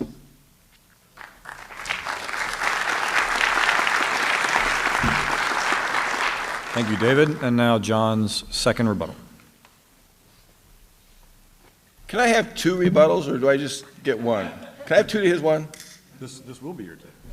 I know. Let's see. Where to begin? We don't know that when Paul had his vision that he instantly concluded the tomb was empty. That was an evolutionary trajectory in the early church. Burial traditions and appearance narratives change from gospel to gospel. Mark simply says Jesus was buried in a rock-hewn tomb with a stone rolled against the entrance, whereas Matthew's later gospel says Jesus was buried in his own new tomb. See, it's growing. The story is growing. And the stone in Mark has now become a great stone in Matthew. Luke adds that it was a tomb where no one had yet been laid. another edition. And the chief priests, and we're told in Matthew, bribed the soldiers to spread a lie around about it in order to solidify the fact that, the tomb was actually, there's evidence that the tomb was empty. And the guards are proof of that evidence. And the stories that continue to grow. The appearance narratives, from none in Mark, to clasping Jesus' feet in Matthew, to Luke's Jesus showing his hands and feet. Oh, that's much more evidence. Now we've got him showing hands and feet with nail prints, not just clasping at his feet and not just showing him, but look at my hands, he says, and my feet, as I myself touch me and see. A ghost does not have flesh and bones as you see I have. The stories are growing incrementally because they're being questioned. And so we got to expand on this story. The disciples are even give him a fish to eat in Luke. Not only that, but Jesus speaks about prophecy, which proves what they have just seen and heard. But there's no prophecy, and I can't trust anybody who misinterprets prophecy. I don't care if it's the book of Acts. I don't care if it's Paul. You look at the original prophecies in the Old Testament, and you try to make sense of them as prophecies of Jesus, and you cannot do it. There's not one single sentence in the Old Testament that points to Jesus as a Messiah, as a resurrected, born, incarnate God from a virgin that can be interpreted as fulfilled in Jesus. I don't care what the New Testament writers say. They're wrong when they use it that way. And the reason why they went back and started searching for prophecies of Jesus is because the Jews, rational people that they were, they questioned it, the story. And so then the Christians, they went back in the Old Testament. They had to prove that no, there's prophecy too. Just like the tomb was a great stone, and he was laid in a really nice new tomb, and people got to feel his hands. We got to produce stories that have more evidence, and so we've got to have prophecy too. And they went back in the Old Testament. They found anything they could. But the prophecies aren't there. I know you've been taught all your life otherwise. And if you want to check into that, I've got a chapter in one of my books that I think would enlighten you, if you're interested. And so in the Gospel of John, you have a different story. Now you got doubting Thomas. Oh, I won't believe until I see. The thing is, that's not evidence. It's a story. To us, it's a story. It's a 4th century manuscript of a story. That itself is not evidence. That is in the text. And so doubting Thomas says, I want to see put my hands into your side and stuff like that. And he does it, and it believes. And it says, well, blessed are those who have not seen and yet believe. How many cult groups have you seen say the same thing? Besides, for Jesus to walk around and to talk, he had to have blood running through his veins, because that's what the lungs are used because they've got blood flowing through them. And so for him to breathe, like it says he breathed on them, or to eat fish, or to any of those bodily functions, he had to have blood. But, he lost his blood on the cross. There's a lot of things that need to be explained rather than explained away. Okay, now David mentioned Craig Keener's book, Miracles. It's a 2-volume work, and I've read enough about it. I've not read enough of it to know it exists. Listen, it's one thing to write down verified miracles. Dr. so-and-so says he was, he had diagnosed with an ear infection and he can't hear, and voila, after being touched, he can hear. That's one thing. That's one thing entirely. What Craig Keener did was, I should have put him in my new book, under the chapter, When All Else Fails, Lie. I'm not accusing Craig Keener of lying, but it's dishonest what he did. All he did is he traveled around, he listened to stories told by people. The person said this, he wrote it down. The person said that, he wrote it down. And he admits that, of course. I guess it's not that dishonest after all. But you can't believe that. You can't believe just people's stories. Otherwise, you're going to go travel India, travel Africa. I mean, hear their stories. Some of these cultures are superstitious people. And they'll credit God with a miracle at the drop of a hand. And you need to be questioning of those sorts of things, rather than just write them all down and then to use it as evidence. You can't use that as evidence. Listen to the stories themselves. I have doubts that the resurrection happened, so why would I doubt that? And I don't doubt everything either. I don't doubt your writing. I don't doubt that what you have to say is going to be really good. But I doubt it. It's just the same, because I'm a radical doubter. But all right, here's I don't know if this is a good place to do that. Just ring the buzzer when you want me to stop, and I'll stop. Give me a few seconds, because I've said all I want to say, and I'm just wasting space here. I'd rather be a comedian. You know that? They can throw tomatoes at me that way, and I deserve them, I suppose. But here's what Keith Parsons did when he summed up the evidence. We have, at best, our second, third, or fourth-hand reports of those experiences of the resurrection of Jesus as recounted in the Gospel. We have, at best, second, third, and fourth-hand reports of those experiences of Jesus. There's no reason to think that the Gospel records are particularly reliable. On the contrary, he says, how much confidence can we have in documents, one, written by persons unknown? Can you imagine a court trial of people accusing somebody of something, and who is this person? I don't know. What's their relationship to the defendant? We don't know. Where they live? We don't know. What's their gender? We don't know. Oh, okay. Put that into the record as reliable testimony. Written by persons unknown about supposed eyewitnesses. That's what we don't have the eyewitnesses. We have writings about the supposed eyewitnesses. Oh, and Richard Bachman's book, Jesus, the evidence, eyewitness for Jesus. What's that? Jesus and the eyewitnesses. Yeah, Richard Bachman proves that the eyewitnesses were there. Oh, yeah, sure they did. Yeah, because they all share the same names. I mean, there's lots of Marys and lots of Pauls, lots of Jesuses and lots of Peters. So therefore, these people really must have existed. I mean, the real 12 disciples and Mary and Magdalene, because those were common names back then. So therefore, there must have been, real disciples named those people who actually did and said the things they did, something like that. But, the Gospels also record strange events, like an earthquake at the time of death of Jesus, and saints coming out of their graves, and other kinds of sorts of things that I would consider bizarre, but you may not. Okay. 2, composed 40 years or more after the events. 3, based on oral traditions. 4, containing many undeniably fictional elements. 5, each with clear theological bias and apologetic agenda. 6, contradicting many known facts. 7, inconsistent with each other. 8, with very little corroboration from non-Christian sources. 9, testifying to occurrences which in any other context would be regarded as unlikely in the stream. And he says no, and I say no.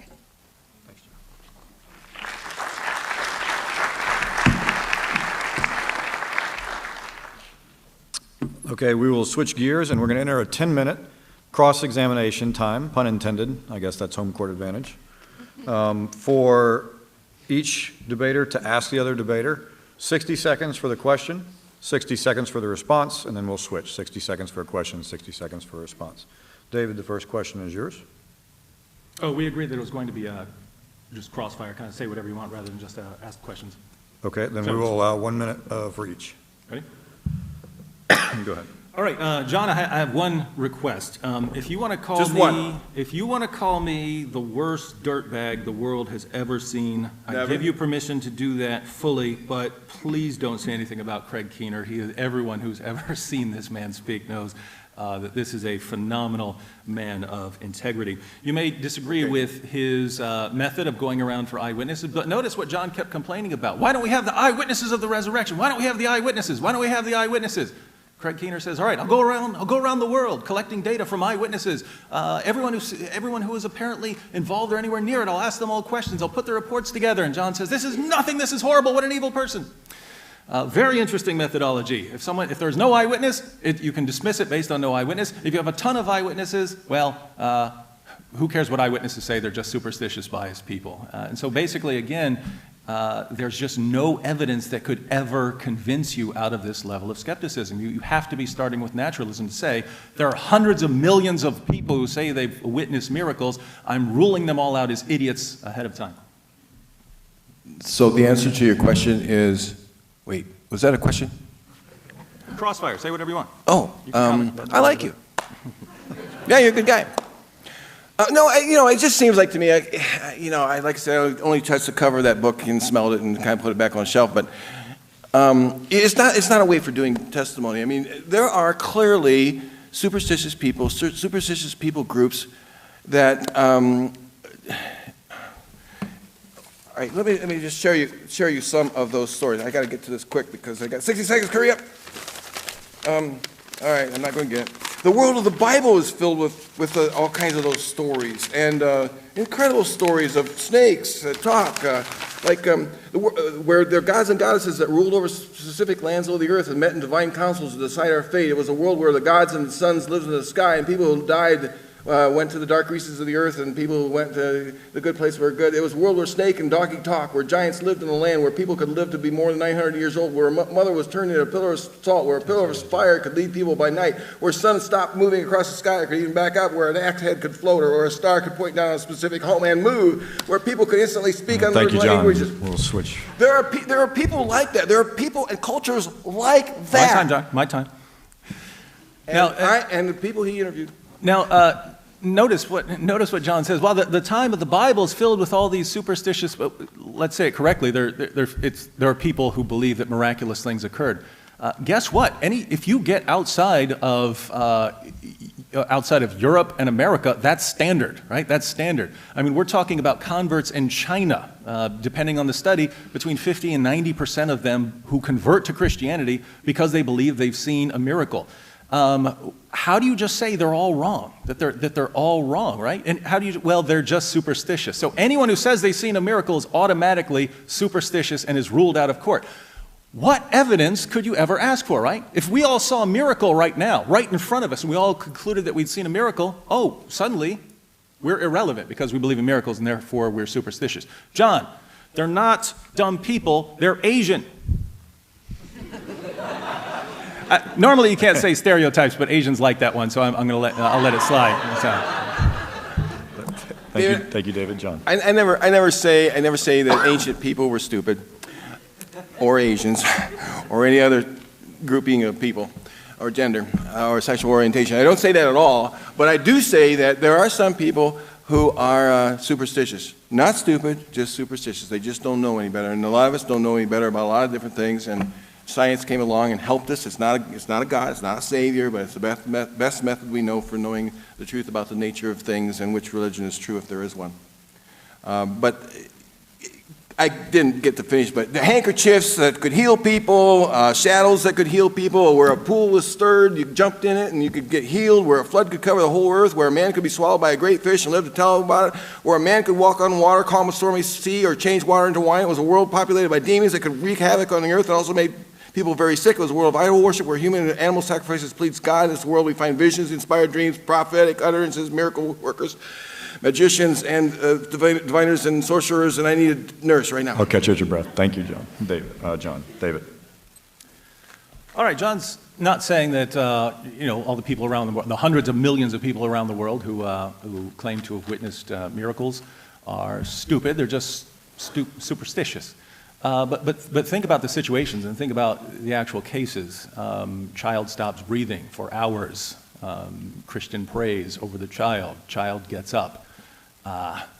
You don't need to be superstitious to think that something has happened there, right? That something supernatural has occurred. By the way, these are the kinds of stories that the 1,100-page book on miracles is filled with. You either have to say, you can't just say they're all superstitious. You have to say a lot of people are lying here, because it's not superstitious to say kid's not breathing for a couple hours, kid's alive now after Christian praise.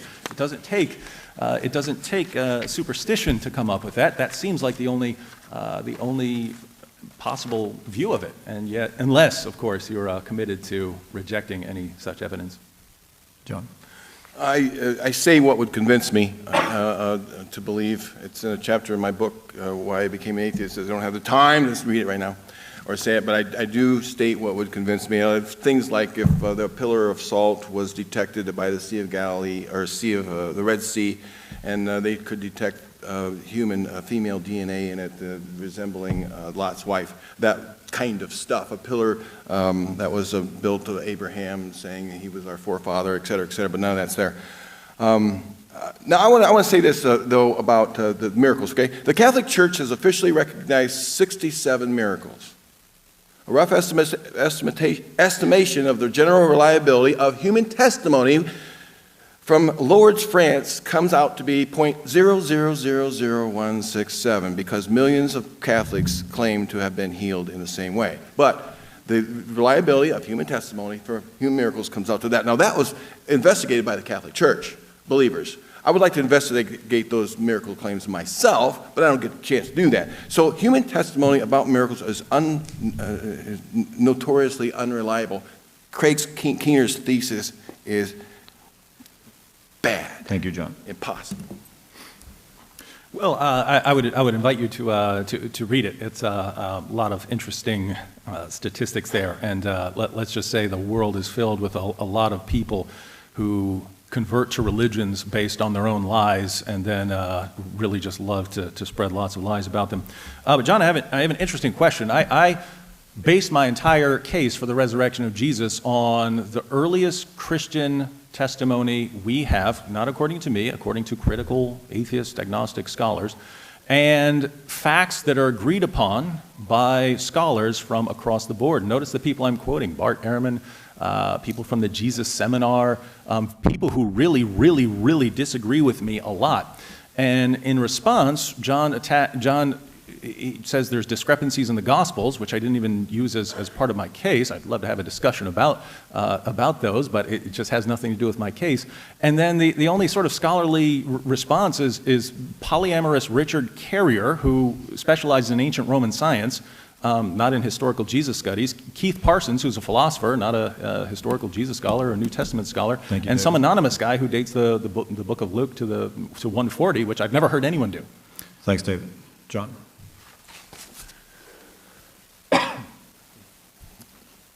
Okay, I said I think Jesus probably existed and he probably died. He was a failed apocalyptic prophet. That is, he prophesied a doomsday. Doomsday. It's going to come. And it never happened. And I did deny some of the scholarship. Bart Ehrman says, usually he says something like this. That's what they believed. Now, on the death of Jesus, he'll say, yeah, Jesus died. But on other things, he'll say, yeah, the early church Christians believed he rose from the dead. That's not saying he believes Jesus raised from the dead, only that they believe that. That doesn't make me want to believe that Jesus rose from the dead. Think about the ending of Mark. Okay, I'm there, I come up to the tomb, and there's two people in the white, very first recorded gospel, and two people in white say, that's what it says, that's the angels. And correct me if I'm wrong on that. A long time since I've stopped memorizing scripture, and that's what I call it some days. But he is risen. Oh yeah, I'm convinced now, see? Thank you. Thank you, I John, can't. appreciate it. David? I still have no idea why he's going to the Gospel of Mark at all. I'm quoting material from decades earlier, right?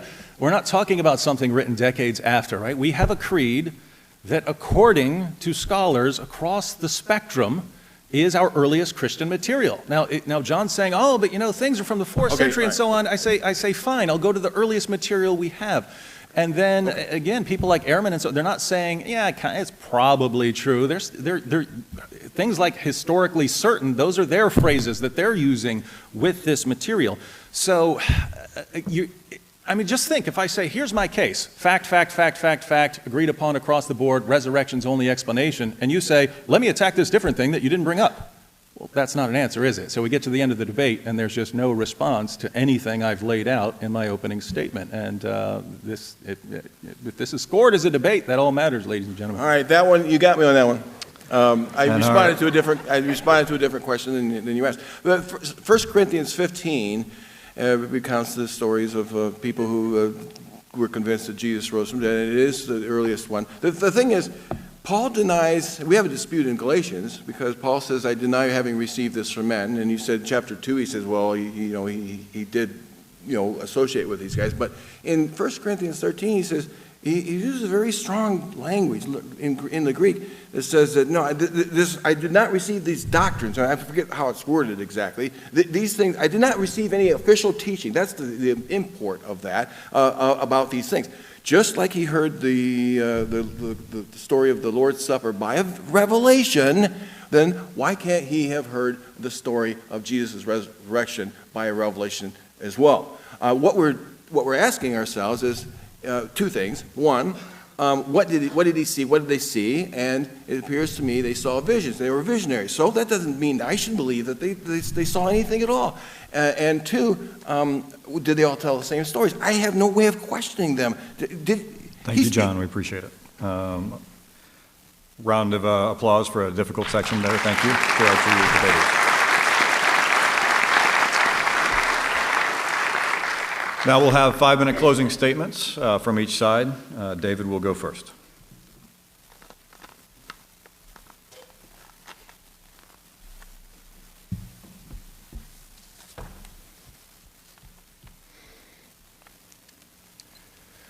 Well, thanks again to Reston Bible Church and for John, representing the atheist position. I've presented facts, and I've shown that these facts are not disputed. It's based on material that's not disputed as being very early. John, the only thing I've detected as an actual attempt to explain the facts is John's claim that these were visionary appearances, and therefore it wasn't something that it wasn't Jesus actually appearing to them at some sort of vision. Let me just go ahead and quote something here. This is from Gary Sibsey, who is a psychologist at Piedmont Psychiatric Center. He writes, "I have surveyed the professional literature, peer-reviewed journal articles, and books written by psychologists, psychiatrists, and other relevant healthcare professionals during the past 2 decades, and have yet to find a single documented case of a group hallucination.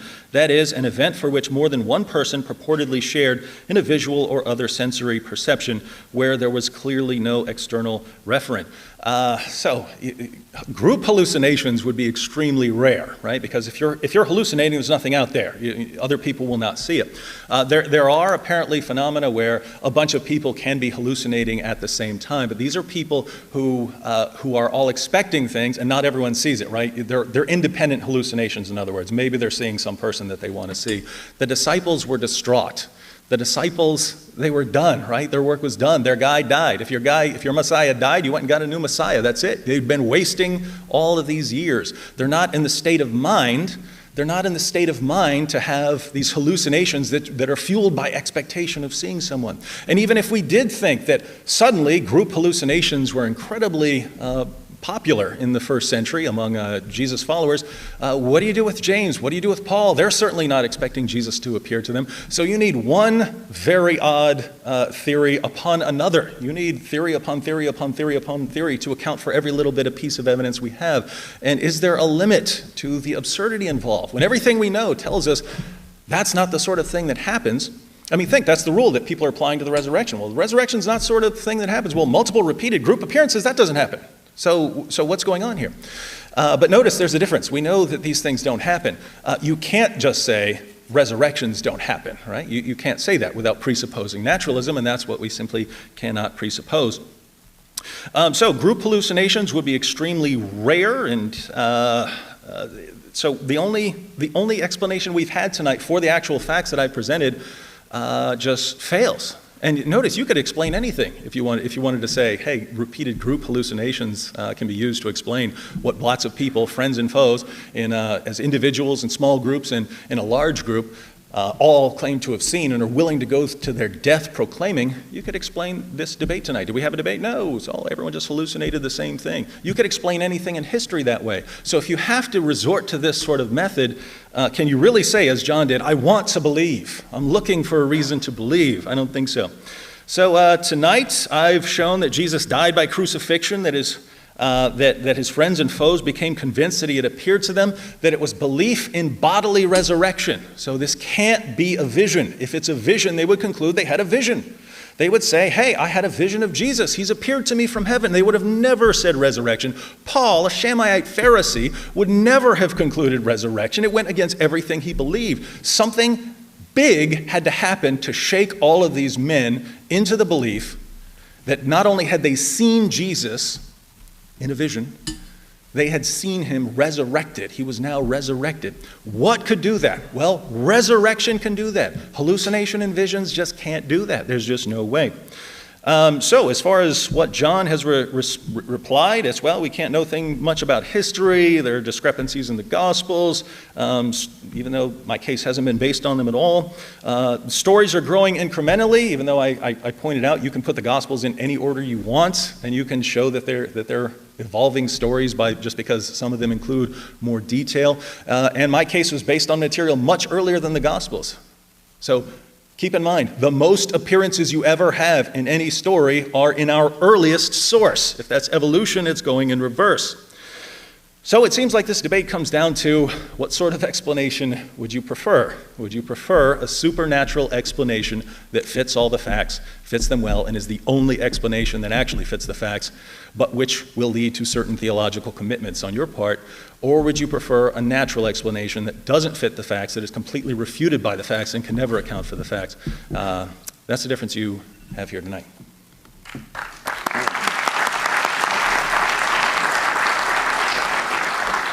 And now John's 5-minute closing statement. Yeah, you can. What do you do when you picture somebody having a vision? Do they picture these people naked?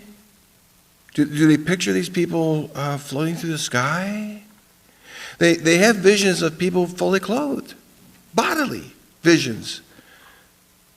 So it's not really beyond the scope that these visions were of a bodily Jesus initially that grew incrementally, as I've shown in from the rock stories and from the appearance stories up until we grasped his hands and put fingers through his nails and holes in his hands and hugged him and said, we're told by Jesus, blessed is he who believes even though he doesn't see. It grows from those initial stories is what I claim.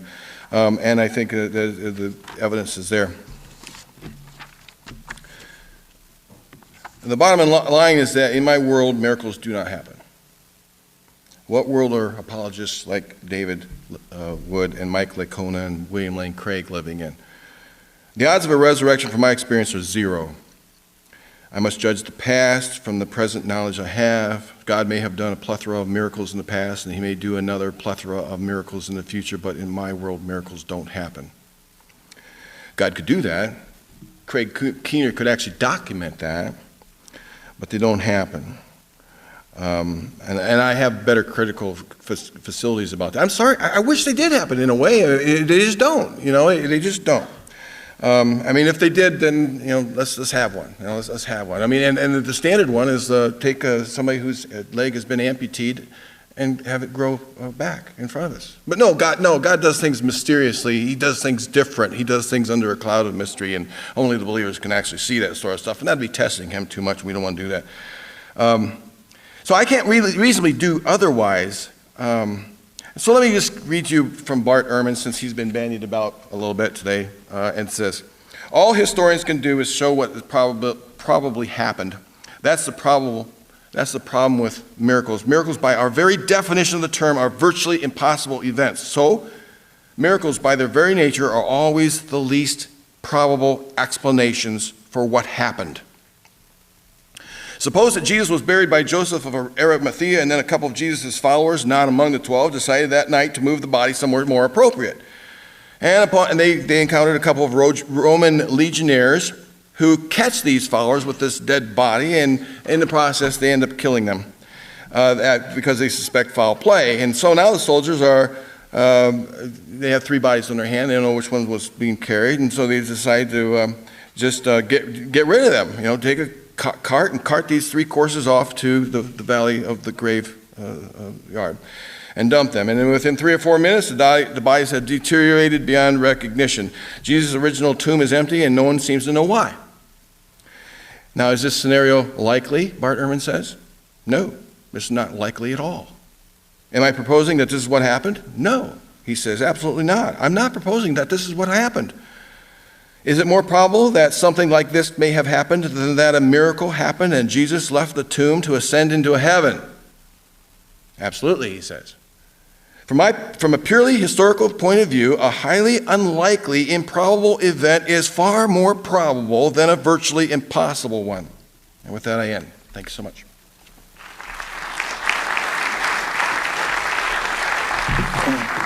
So thanks to both our debaters. A final round of applause for both of them for their excellent debate tonight.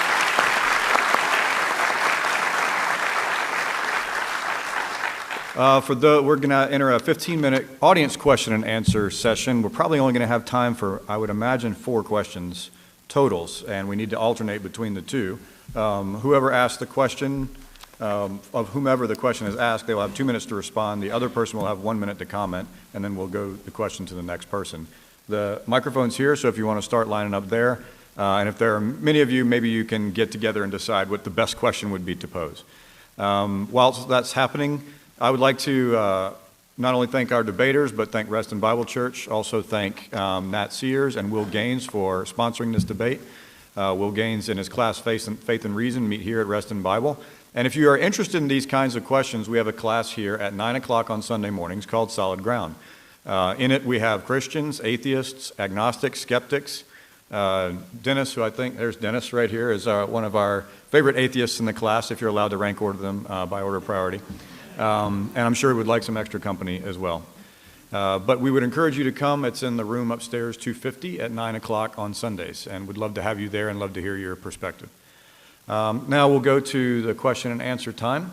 The first question, for whom is your first question? I think I'll go to David. Okay, first question is for David. You'll have 2 minutes, and then John, you'll have 1 minute to comment on that one.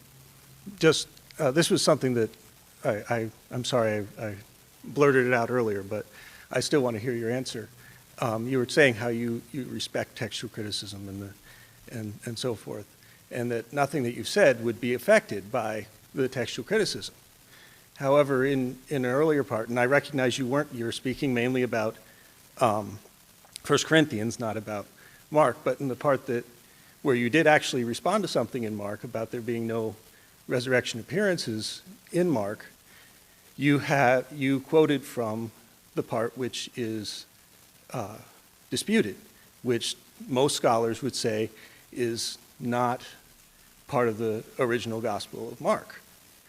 And then the other thing is you say that the 1 Corinthians 15 is dated from only a couple of years after the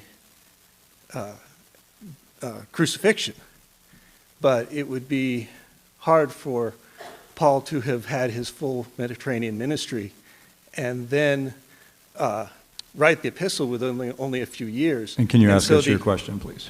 So I have two things. One, explain what the evidence is that that quote is early rather than something that's relatively recent at the time of Paul's writing. And two, explain why you choose to discard textual criticism for the ending of Mark, but still hold on to it for other things. Thank you. As far as Mark, I didn't. No, I didn't. Textual critics in the Gospel of Mark, chapter 16, verse 8, I quoted, I think, verse 6, so I didn't quote anything from after verse... Okay, I'm sorry, I missed... From after verse 8. No, that's fine. That's fine. This happens. As far as 1 Corinthians 15, it's actually a much longer discussion, but Paul uses the language of giving and receiving oral tradition. Paul, as a Pharisee, is obsessed with tradition, right? That's what the Pharisees were famous. You had the tradition of the rabbis, and you pass it down, and whoever is most zealous for affirming and quoting these traditions is sort of the awesomest Pharisee. And that's why Paul in Galatians says that he was advancing beyond many of his countrymen, being more extremely zealous for my ancestral traditions. But when Paul becomes a Christian, he doesn't change his love of tradition. He just he changes the source, right? It's no longer being passed down by the rabbis. It goes to the apostles. And that's why even in Galatians, which John says rules out the Apostle Paul getting anything from anyone else, what does he do with his gospel? He says he goes to the apostles in Jerusalem, talks to them in private to make sure that after 17 years of preaching, he hasn't been running in vain. So Paul, after 17 years of preaching, is willing to go in there and say, am I right about this? Because if you guys say I'm wrong, I'm in trouble. So that's Paul's respect for tradition. And in 1 Corinthians 15, he uses the language of giving and receiving and giving, oral tradition. So what I received, I passed on to you. And by the way, any teacher who's ever graded papers, and you can spot, when someone is plagiarizing Wikipedia. I have this students, and all of a sudden, hey, this doesn't sound like you writing anymore. Anyone who's experienced that, and then I just Google the part that sounds different, I found out it comes from Wikipedia, and then someone gets called to the office. But you can. This is not Pauline. The language is not Paul's. Paul does not speak this way. Thank you, David. Oh, sorry. John. Talk afterwards. Go more detail. The thought just occurred to me. I like having new thoughts. I throw them out. Sometimes they're good, sometimes they're not. And here's a thought. Not that the disciples stole the body or that he swooned on the cross. You deal with that effectively, I think. But what if Paul lied? Now, you would object to that outright, wouldn't you? Because you regard him as an inspired author. But what if he just lied? It never occurred to me just till now. I'm sure I'm off the wall. We don't know Paul. We're reading documents, ancient documents, and Paul says, you know what? I came and checked my story out with the early disciples or what have you. First of all, he says, I never received this from man. And then he preached it for 17 years. And he says, hey, and I went to Jerusalem, and they confirmed I was preaching the right stuff. Really? Thank you, John. We appreciate it. Thank you. It's more believable than a resurrection. Question for John. All right. Yeah, and I'd like to thank both of you for speaking with us tonight. I was a history major in college and a philosophy minor, so your perspectives were very interesting. My question for you, John, is, when you were a Christian, specifically a seminarian and a pastor, why were you convinced that the gospel was true during that period in your life? Why was I convinced that the gospel was true? Why was I convinced that the gospel was true? Because I read C.S. Lewis. I read Josh McDowell. I read Francis Schaeffer. And the Bible, because the Bible wasn't good enough. You had to read more than that, I was convinced because of a really dramatic experience. Experiences like a Damascus Road type of thing. And I was raised to be a believer, and then I fell away, 17-year-old, 18-year-old, 19-year-old, asked him about his falling away. Whew, he's got the story to tell you, I'll tell you that. But he had a dramatic story just like I do. I mean, his was more dramatic if you want to compare stories. I didn't know any better. I just didn't know any better. People will grasp onto stories and believe them because they offer hope over truth any day. I did. Then I studied my faith out, and I eventually came to reject it. It was wrong. It may have saved me from jail back in those days, but I grasped onto it because of the hope it offered rather than the truth and the evidence that it was there. All right. Thank you. But John mentioned my story. You're going to type in David Wood, why I'm a Christian, into YouTube. You want to get smacked in the head with some solid truth. Yeah, because people kept asking me about it, so I put it up there. In fact, John was one of the ones who asked me about it. What was your life like as an atheist? All right, I'll tell you. But John says he believed, and then he didn't believe, and he came to doubt. But notice the shift that has occurred. At some point, he adopts the methodology, the odds of a resurrection in my world are zero. That's what he said. And if the odds are zero, then yeah, no amount of testimony could ever show you that any miracle has occurred. And notice, if God appeared right now and started striking lightning bolts around, the odds of that are zero ahead of time. So there's just no evidence that will ever convince us. Thank you. Question for David. Hi, I'm Dennis. I'm Scott's favorite atheist. We know who you are. I, like John, am an ex-Christian who is now an atheist, although I'm told by many Christians that I couldn't possibly have been a Christian if I'm now an atheist. And my answer to these people is everyone in this room is an atheist. John and I just go one God further. But this question really is for both. Neither one of you won this debate. Neither one of you. You didn't change a single mind. Friend I've been Dennis, doing this for 10 years. If we do need a question. Okay. Maybe there's a compromise between you two. This is a question for both of you. Isn't it possible that maybe there wasn't a physical bodily resurrection, but maybe there was not a vision, but a spiritual resurrection? That people believe that the spirit of Jesus was raised and ascended into heaven. Did it have to go through a body? That's my question. You said it's both of us, so you want to go first? Since you've been taking them first for a while, I'll take this one first. Okay. There are Christian scholars that say that it wasn't a bodily resurrection, it was a vision. And other Christian scholars say, well, it wasn't a bodily resurrection, it wasn't a vision, it was an event. some kind of they call it the Easter event, leaving it unspecified. Well, listen, what happens if people change their minds about something?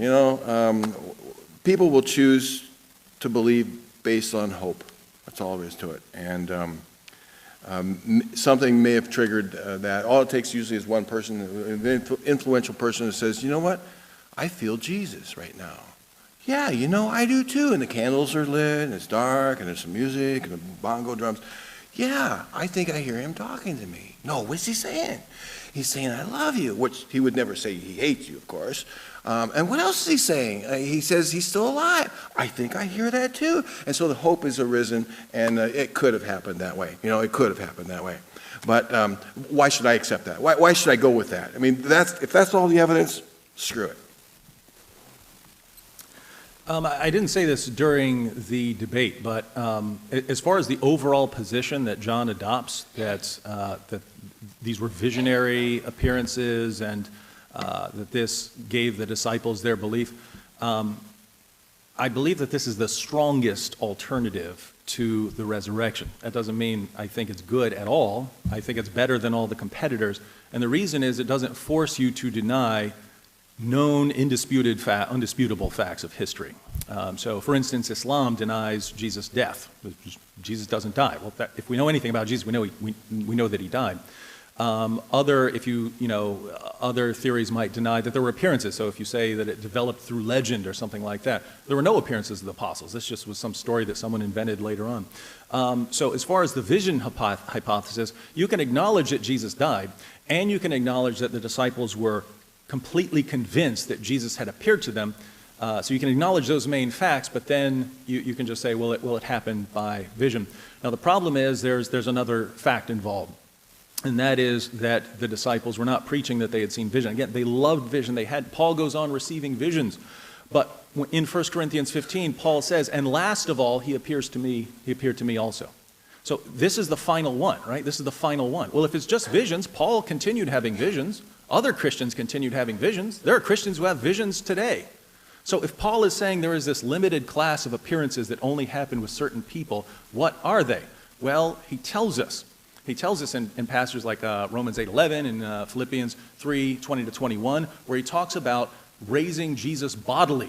We will be raised bodily the way Jesus was raised bodily. So if the apostles are claiming resurrection, we hear resurrection and we think it means the same thing as, just some sort of otherworldly existence or something. Resurrection is physical and bodily. It is the raising of the physical body to a supernatural state. Since this is what they're claiming, something big happened to convince them that was Jesus appearing to them physically. Thank you. Your question is for? Mr. Loftus. And is your question for David? Then these will be our two last questions. Good. Okay. So, Mr. Loftus, my question is, you say that the best that we have in terms of accounts of the resurrection are second, third, fourth-hand accounts at best, and you say, where are the eyewitnesses? Where is the corroborative evidence? But then you say eyewitness testimony is so unreliable. So why spend so much time harping on the lack of eyewitness testimony if you're just going to say it's unreliable if you get it? Well, I said that you need an overwhelming amount of non-controversial evidence to overcome the concrete experience that we have that people don't get up from the dead, okay? Eyewitness testimony is valuable, but we need a lot of it. If I said I levitated this morning, while I was preparing for this debate, you wouldn't believe me. If I said David saw me levitate, maybe a little more credibility.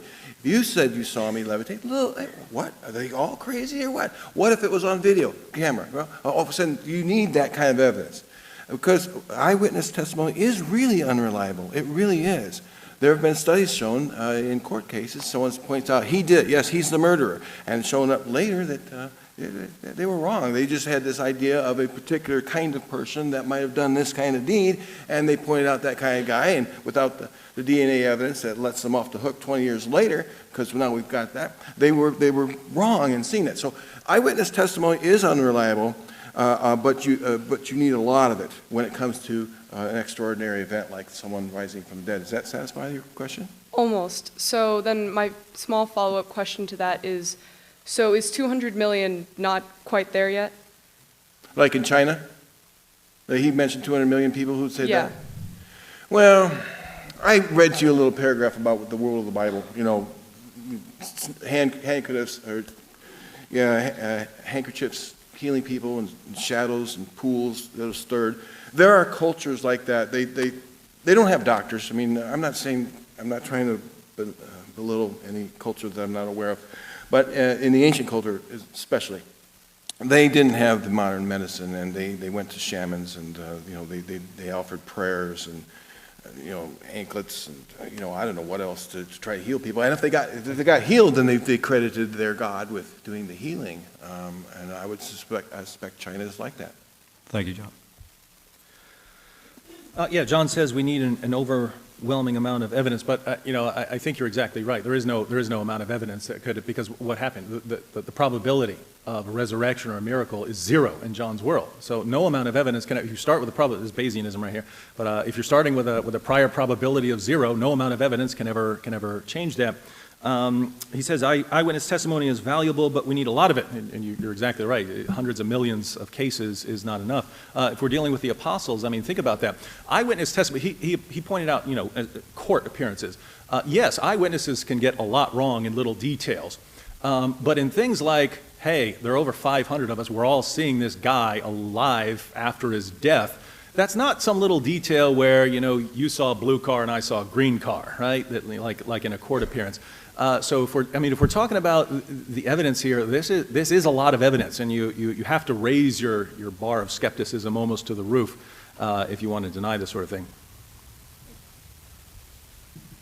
Hi, this question's for David.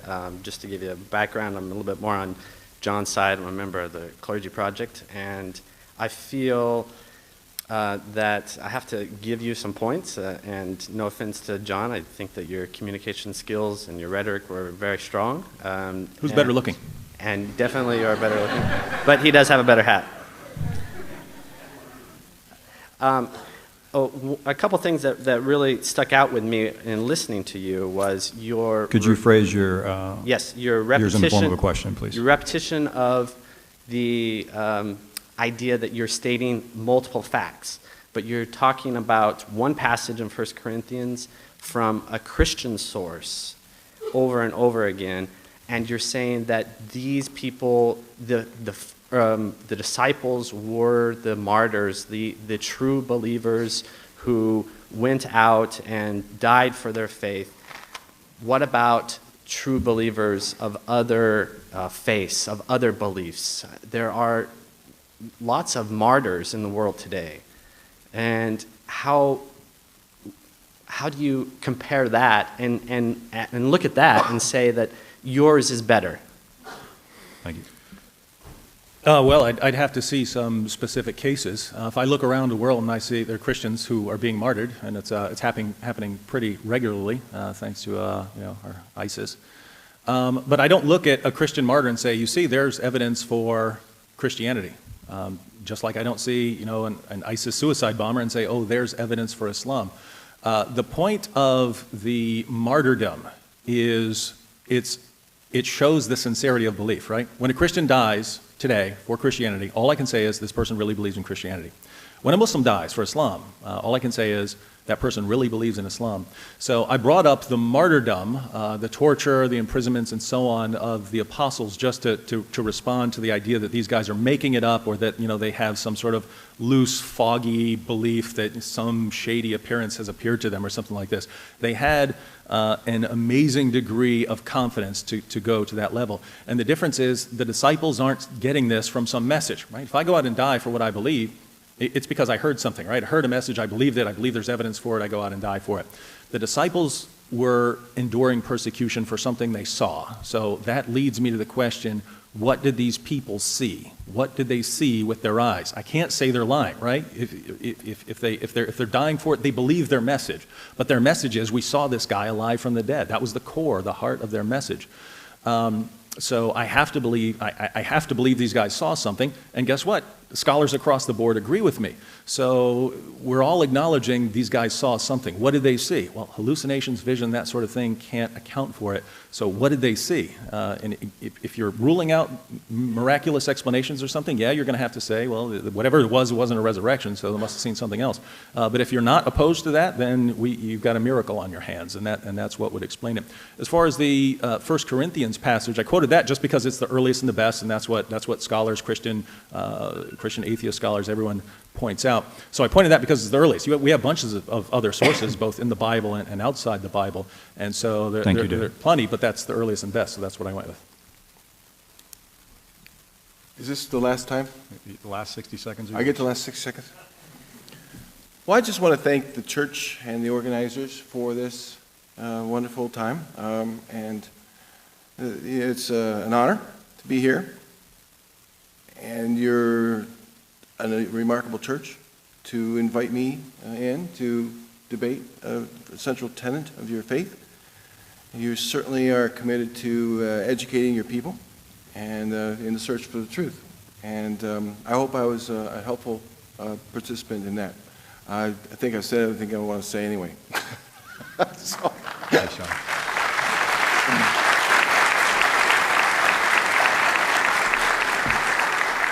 And one final round of applause for our debaters for the job they did tonight.